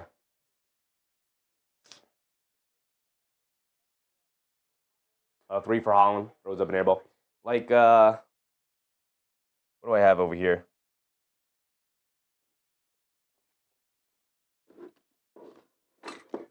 Like, I picked this up the other day, because why not? I thought this was hilarious. Found it at the thrift store. I picked up this. Psycho 1, Psycho 2, and Psycho 2, Psycho 3, and Psycho 4. So if you guys don't know Psycho, it's the Alfred Hitchcock movie, right? Very famous movie. Incredibly famous. Considered like a pioneer in the horror genre of like actually being very scary. One of the first movies to actually depict like a murder, like depict murder. Um, but I never realized that they made sequels. Obviously, Hitchcock is not involved in any of these. Um, but there's a Psycho 2, a Psycho 3, and a Psycho 4. And I found this at the thrift store, and I was like, heck yeah. Heck yeah, I'm picking it up. These are probably awful movies, and I can't wait to watch them. I can't wait to watch them. Incredibly excited to watch these. Very silly sequels to a very famous movie. But like those are the kind of things that I'm like take up my time in terms of like watching movies. They're probably terrible, and I can't wait to watch them. Can't wait. Um, there's that. Hitchcock is awesome stuff. He is. He is. My favorite Hitchcock is a movie called The Rear Window. I think I got that too. I do have Rear Window here. This is my favorite Hitchcock movie. If I could get it out of here. All right, I gotta find a better way of storing these.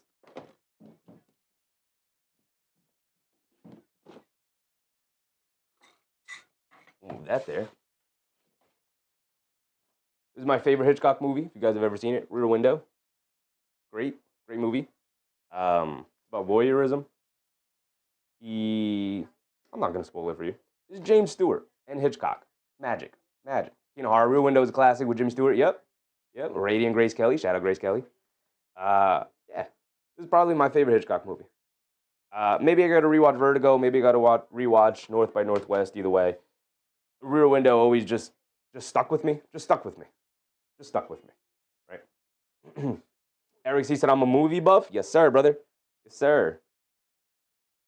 I went to school for media arts, so we did a lot of movies, a lot of movie watching, a lot of classic movies. Had to take a lot of classes on a lot of classic movies, so I just have an appreciation for it at this point in my life. So these are two. This is gonna fall, but pull these two out here. There you go. These are probably. This is my favorite movie of all time. I think I've told you guys about this before, but if you've never seen it, go watch La Haine. Ronald said, "Damn Frankenstein." Shout out Frank. That's one of the next books I'm gonna read. By the way, we are fully in book club moment. That's one of the next. I got Frankenstein right here. I'm gonna read Frankenstein. Birds is a classic. I've never seen Birds. Birds is on the list. I gotta go watch Birds. Favorite director? I don't know if I have a favorite director. I don't know. Part of my issue is that I don't watch enough of a director's filmography to pick them as a favorite. Like there are directors I like, but I should watch more of their movies to like see if I fully like their style. Maybe if I just like one of their movies. You like Edgar Allan Poe? I do like Edgar Allan Poe. But this is my favorite movie of all time. If I could ever recommend one movie to somebody, it would be La Haine. Go watch La Haine. Incredible movie. So much so that I picked it up off of the Criterion Collection, which, if you guys know about the Criterion Collection, they make those movies incredibly expensive. It's 60 to 90, by the way. It's a 30-point beatdown. AP said, the junior show has become a podcast tonight, courtesy of the New York Bricks. Absolutely, brother. We are full on in Tell Me About Your Hobbies. For sure. Amy Machua, what's up, Amy Machua? Birds was based on a story by Daphne du Maurier, really? He said, when you say you wait a long time to watch a movie, I guess you mean it, huh? Yeah, I mean, I mostly mean it just because I like the older style of movie making. Now, Sinners, I will say, fits into the older style of movie. So, like I said, if there's any of the newer movies that have come out that are really good, and there are a lot of really good movies that came out this past year, Sinners is the one where I'm like, I definitely would want to watch that movie ASAP. But, I'll probably watch it maybe after the NBA season. There's just so few time. Like, think about it. After this game, we'll probably, we got another half hour left, so we'll probably be around 10. I'm not starting a full movie at 10, right? And I'm also not watching a movie early in the morning or in the afternoon, right? So when do I have the opportunity to like sit down and watch a movie? Not often. We take one day off, and that day I usually take to indulge in other hobbies like watching an old movie that's on the backlog, reading a book, reading the comic I'm reading right now. Like those are the things that I prioritize. And so like when it comes to Sinners, like yeah, I want to watch Sinners, but it's gonna have to wait. It's gonna have to wait.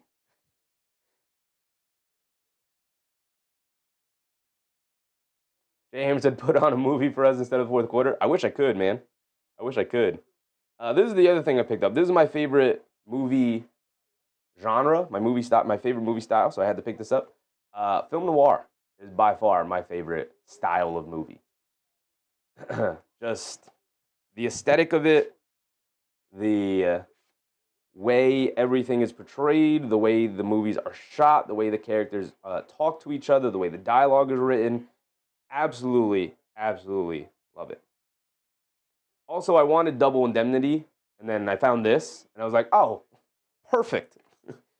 I was looking for Double Indemnity. That's what I was going to pick up. And then I found this, and I was like, okay, I will take this instead. It was more expensive, but I got it anyway. Never heard of La Haine.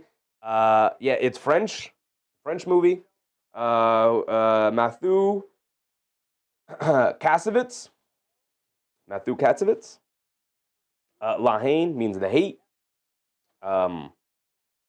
Favorite movie I've ever watched. Every now and again, I pop it in just to watch it. I got this because it's from, like I said, the Criterion Collection. So it gives you all of the bonus stuff as well, the supplementary material. Yeah. So the last year or so, I've really gone into like, you know what? And I will stress this to anybody who will listen. Own physically the things that you love. Try to, right? Try to own the things that you physically enjoy. So to me, like movies, right? I like movies, especially older movies. So I do this thing on my phone where I keep a favorites list. I call it a favorites list. So my favorite movies, my favorite video games, my favorite TV shows, my favorite books, my favorite comics. I put it on the list so I can remember. Sometimes it comes up and I'm like, oh, yep, let me put that on the list. Because sometimes you just forget about things and maybe it just pops into your head one day. I always make sure I go to the list, write it down. And then at some point, either I have a little bit of money saved or I'm just feeling like I want to experience that thing again. I'll go and get it physically. So, like, say if a streaming service, I don't think a streaming service does have a rear window. You probably have to pay for it online. But what happens if they make that unavailable to you? You'll never be able to watch Rear Window again if this is one of your favorite movies, like it is for me. So I own it. I can, at any point in my life, pop this into a DVD player, which I have right here, and watch it. And watch it whenever I want, right? Same thing with La Haine, same thing with my film noir movies, same thing with any of these other movies that I have over here, same thing with any of the books. If I ever feel like I want to read a book, I don't need to sit by a charger to charge my Kindle or charge my phone or anything like that. I can literally pick up my book physically, go wherever I want, or sit here in the country and read my book. That's it. I would very much advise people to own physically the things that you love. It doesn't have to be everything. You don't have to be a collector or anything like that. I'm definitely not a collector. I don't like clutter. So, I don't like owning a ton of things. But things that I love, things that I really enjoy, I want to own. I want it in my hands. Jay said, trust me, check out the holdovers. I have heard about the holdovers for sure. For sure. Moran said, No Country for Old Men. I have not seen it yet. I've seen most of it. I've seen parts of it for school. Eric C., you have anime or any video games? I think I have a couple of anime on my favorites list. Cowboy Bebop, for sure. I know is on there. And I think Hunter x Hunter is also on there. I think those are the only two. Go to my favorites list. Slide down to TV shows. Yeah, I got Hunter x Hunter and I got Cowboy Bebop. That's it. Those are the only two anime that are good enough to make my favorites list.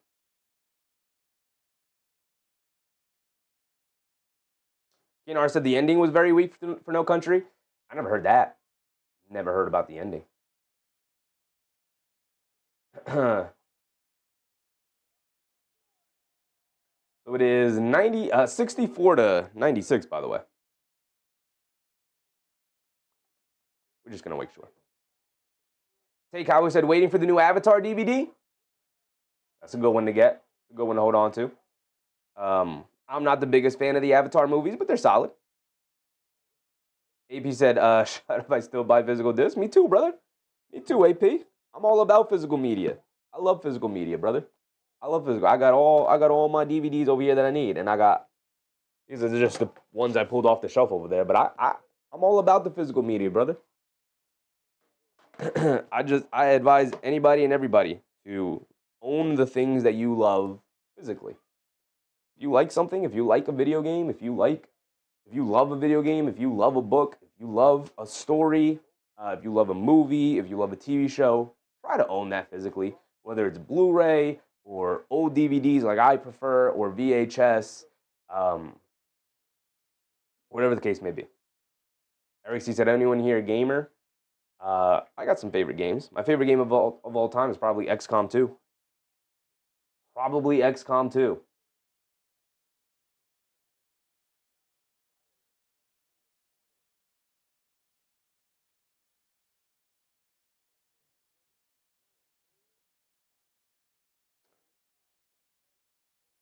Eric C said, lean on me made me cry. Far Cry for you? I tried playing Far Cry once. Not my kind of game. I don't love first-person games, personally. Not my style. Not for me. Stewart's going to fire a 3, and he's going to knock it down. 1-on-1 to 64. It's an absolute beatdown. Eric C said, Legend of Zelda. I have started and restarted Breath of the Wild so many times because I love the beginning of that game. I love that game. I love the beginning of that game specifically, and and I'm the kind of person that wants to do everything in that game. So, yeah, I'll probably never beat it. I know the ending and I've seen all of the stuff, but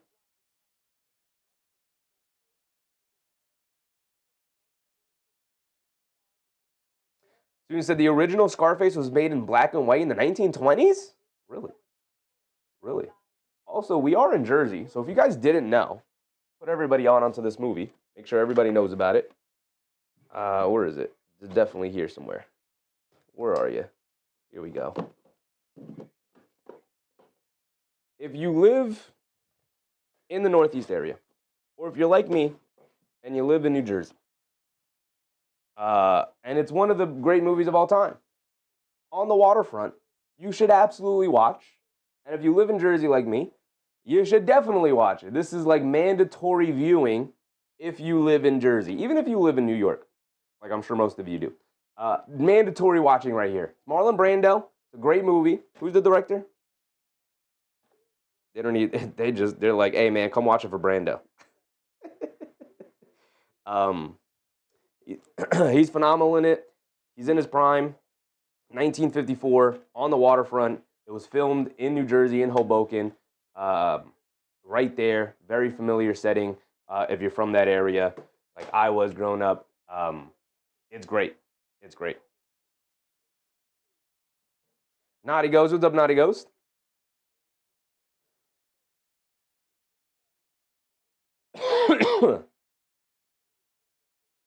Kevin Herter comes in. Look at Kevin Herter getting in the game. Almighty Alpha said, League of Legends, Fortnite, Call of Duty is what I like to play when I'm not traveling. Shout out to you, brother. I definitely prefer my single-player games myself.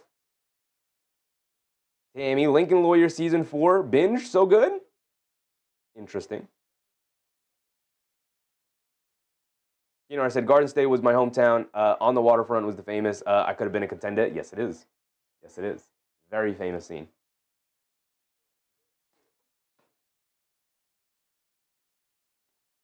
He said, have you ever watched Young Frankenstein or Blazing Saddle? Do I have Young Frank? No. I have Meet Frankenstein. I have Abbott and Costello right here.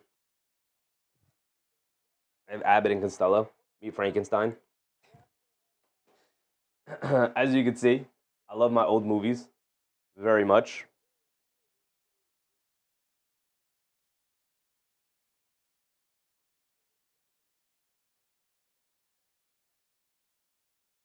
Hoobie and said the Uncharted series has always been one of my favorites.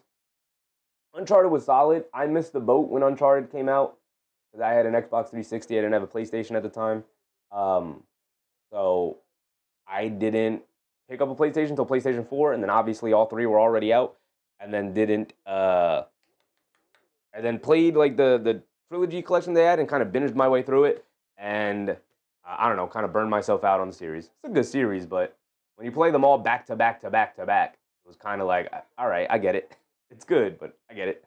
El Tigre, appreciate you, El Tigre. Yeah, I mean, look, this one's been over for a while, right? This one's been over for a while. We are fully in book talk. We are fully in tell me about your favorite things you like.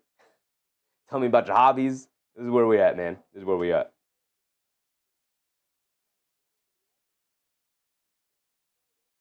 Eric sees some Majora's Mask always hits me in the feels. Yeah, I mean, I was too young for Majora's Mask and Ocarina. Like, I would love being in those worlds, but I never knew what to do, right? So it kind of would frustrate me a little bit. As an adult, it's on my backlog of like, yeah, I got to go back and play those games and actually finish them, right?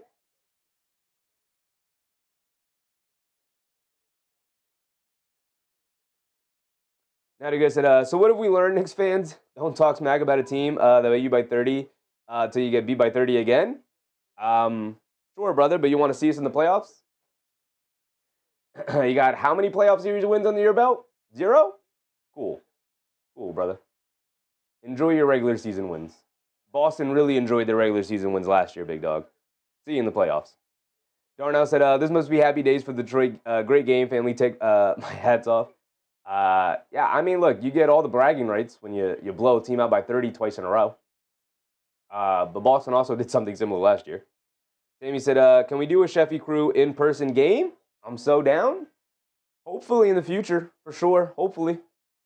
We're past the halfway point of this fourth quarter. We're almost out of here. Naughty Ghost said, praying for the Knicks in the playoffs, low-key. I mean, I would love it. It's going to be a bloodbath. May the best team win, brother.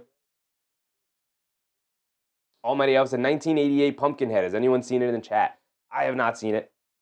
I've heard very little about it. Very little about it. AP said Abbott and Costello I had on VHS. I saw it at the... Listen, man, go to the thrift store. Go to your local thrift store. They got some great finds. some classics. Some true classics.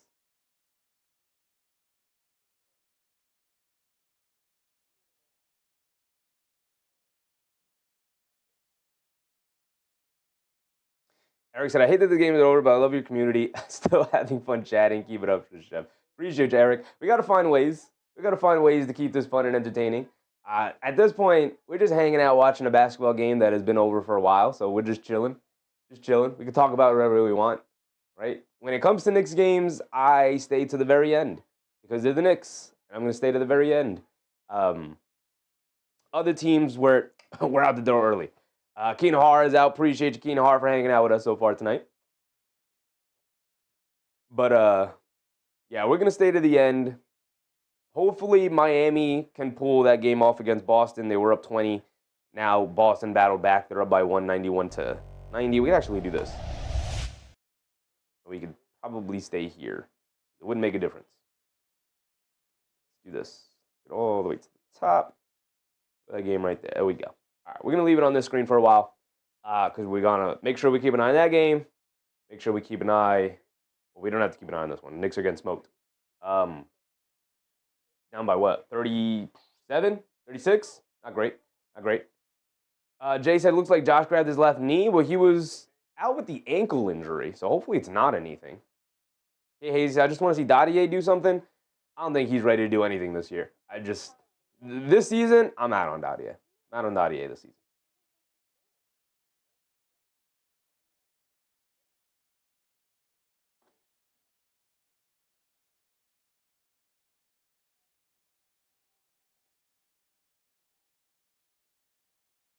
Gigi said, why was Butterfinger Hug 40 given minutes over number 50? Who's number 50? Trey Jemison? I don't know, brother. Either way, it wasn't going to change anything about the game tonight. Who being said, what do y'all think of Alvarado trade? I personally think he's a good fit. He's a good fit, especially considering he's going to be down Deuce McBride until at the very least the end of the season and going into the playoffs. So Alvarado trade was definitely necessary. He's a guy that they coveted for the last year and a half. A lot of teams coveted Alvarado, but the Pelicans are a team that's very difficult to make trades with. If you guys saw the report the Pelicans put out, that they feel like their team is a playoff caliber team, and everybody's like, I don't know what you're talking about because your team has 13 wins this season, so that's definitely not a playoff caliber team. But so they don't want to move anybody. They want to move Trey Murphy. They don't want to move Herb Jones. They don't want to move Zion. They don't want to move any of the young guys. Obviously, Fears and Queen are rookies. They're not going to move those guys. But so everybody was like, well, can we have Alvarado? He's a very good, impactful player. And they were like, no, we don't want to move anybody. So they were a very difficult team to make trade with. And then ultimately, they just moved off of Alvarado. I guess the Knicks asked enough. And they were like, fine, here, take him.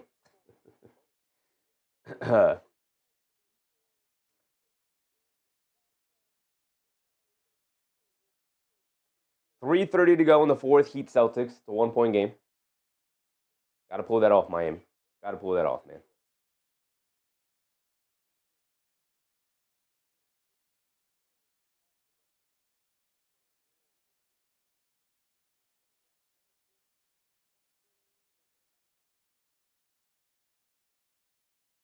Okay, he said all the Pelicans wanted was trash seconds. We could call the second round picks trash. The reason why I've seen people be like, well, why are teams so interested in second round picks all of a sudden? Why are they so valuable? Why are good players being traded for second round picks all of a sudden?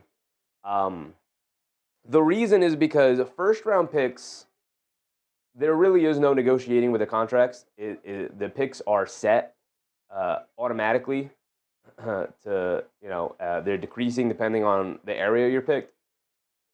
But you automatically get a 2-2 as a first round pick. Even if you're the 30th pick or the first pick, you get a 2-2. So you get a 2-year deal with a 2-year team option.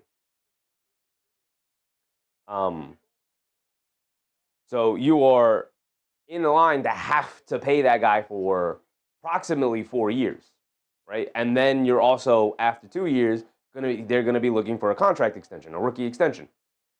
If you draft the guy in the second round, you have a much easier time negotiating because they are not guaranteed the 2-2 contract in the second round. You can negotiate with them, and you could either give them a full NBA contract, you can give them a two-way contract, whatever the case may be. So that's why second round picks are becoming more valuable. Now, as far as like late second round picks, not nearly as valuable. But early second round picks are very valuable. So even if the Wizards pick this year does not convey as a top 8 pick, it'll convert to 2 second round picks. So depending on how good they are with Trae Young and Anthony Davis now, they could either be like middling second round picks or really good second round picks for the next couple of years. Rogdy guy said, there's the guy your father likes, Jemison. Yeah. There's Jemison. There's number 50. Dadier 3. Still, I don't think he scored a basket this season. Lanamoto said, not a great night. Not a great night at all. Their 8-game winning streak comes to an end. They're in the middle of it, a tough 3-game run here where they had the Nuggets, they have the Pistons tonight, and then they have the Celtics on Sunday. So the whole goal is at least 2-1. At least 2-1. Obviously, I wanted 3-0. At least 2-1. Definitely don't go 1-2. So losing today to the Pistons makes them 1-1 during this stretch. Now the Celtics game, in my eyes, becomes a must-win basketball game. The issue is that I don't think Josh Hart will be available.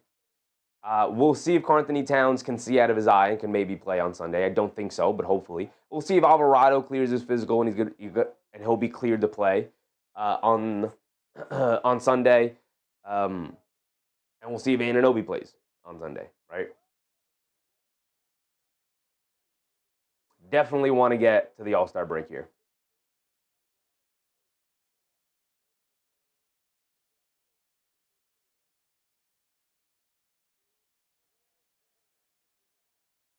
So we have 3 minutes to go. Winding down the time.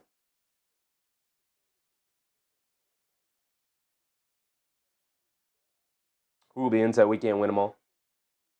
No, but you shouldn't have gotten blown out by 30 here tonight. Disappointing from performance from the Knicks all around.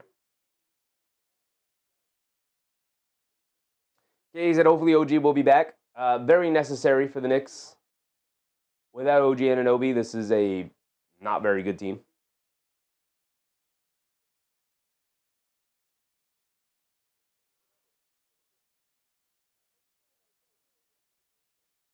Susan said the other ball brother got waived from the Cavs. Well, he technically got traded to the Jazz, and then the Jazz waived him. But yeah, Lonzo Ball is a free agent. Maybe the Charlotte Hornets will pick him up so he could be reunited with his brother. But what he did in Cleveland might sow his exit from the NBA, unfortunately. Crandon, what's up, Crandon? No shame losing to Detroit, but losing like this is definitely unacceptable. Absolutely. Great way of putting it, Crandon. Great way. Right? Losing is losing. It's going to happen. And down as many players as the Knicks were down today, I probably maybe even expected a loss. But I definitely expected a fight. Definitely expected the Knicks to fight tonight. And they kind of got ran out of the gym here tonight. Lana Mona said, do we still need another big? No. No, I think they're fine. You got Cat, you got Robinson. Huck Porty as your third is good enough. You don't need another big. I mean, you need a wing. Wing would be nice. That's why I bring up Nick Batum. Eric Cia said, go listen to Ren, best independent artist. I'm not the biggest music guy. Dadier knocked down a 3, by the way. Shout out my guy Dadier. Not the biggest music guy. Obviously, I like music. Who doesn't like music? But,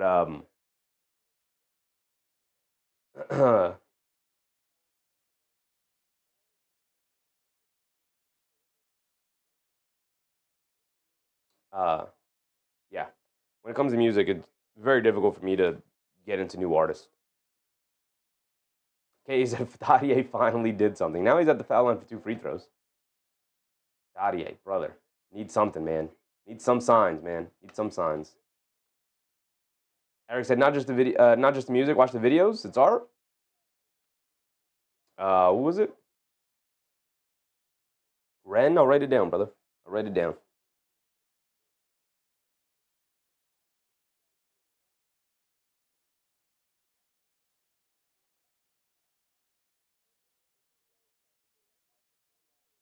Gigi said, get rid of Bridges and go get DeRozan off the buyout. Why would DeRozan be a buyout, brother? Why would they buy out DeRozan's contract? Orville Sweeney, what's up, Orville? Make sure to pick up a copy of my book and show them love. What's your book, Orville? What's your book? Gigi said, perhaps one of the two scrubs, Hart or Bridges, get DeRozan. What are you talking about, Gigi? The trade deadline is over, and DeRozan is not a buyout guy.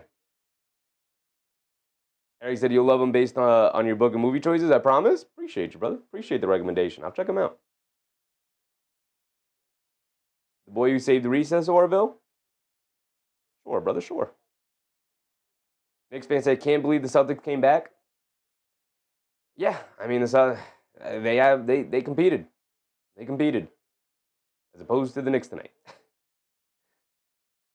But that's it. They're going to dribble out the clock. It's 80-118, a 38-point beatdown.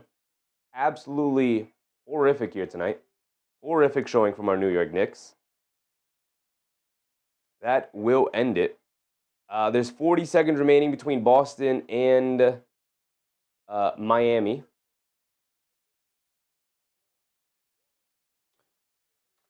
So I'll pull that up here. Okay, said blown out by 28. Isn't that 38, or is my math off? They got blown out by 38? Yeah, they got blown out by 38. Yeah. 38. Could have been 40. Could have been 40. Foong Pei, appreciate you, Foong Pei. I'm going to stick around for the... yeah, I'll probably stick around here for the last 40 seconds of this Heat-Celtics game. Just because now that the Knicks have lost, they dropped down a half game behind the Celtics. Depending on if the Heat can pull this victory off against Boston, will depend. Just that to check your wallets because we just got mugged.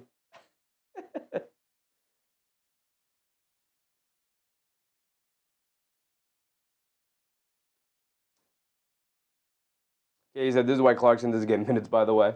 There's a lot of reasons. A lot of reasons. All right, who's got the ball? Miami has the ball. An actual good ending to a game. We could watch it here.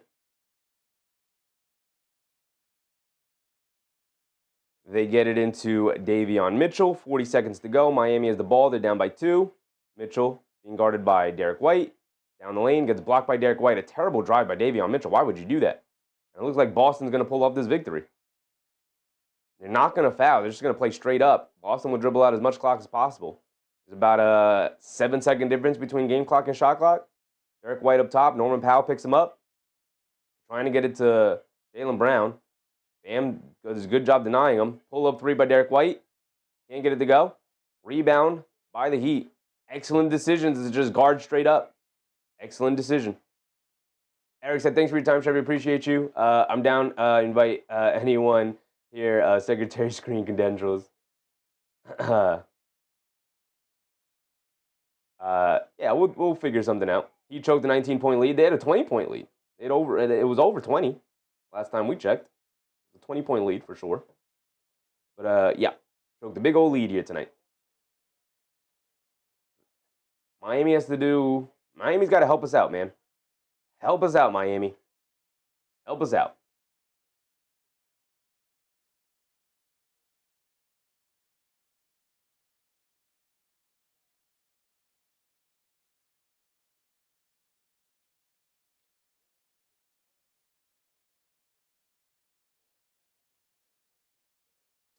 Gigi said, Plumlee or Bagley, we need another big, or Cam Thomas and get rid of Clarkson. Why do they need another big, brother? They don't need another big. They have Towns and Robinson. They have more than enough bigs. They need a wing. That's pretty much it. They need a wing. You definitely don't want Cam Thomas, brother. This ain't 2K. Jordan Clarkson isn't even a part of the rotation.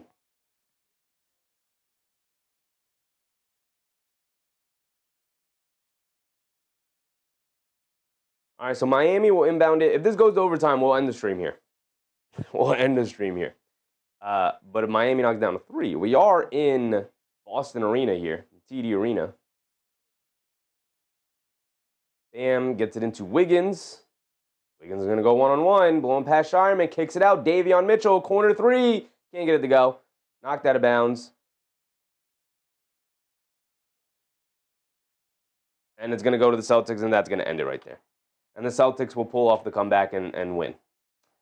Way to help us out, Davion Mitchell. You get blocked by Derek White, and then you missed a wide-open corner 3. Great creation for by Andrew Wiggins there. Driving it down, collapsing the defense, kicking it out. Open 3, couldn't knock it down.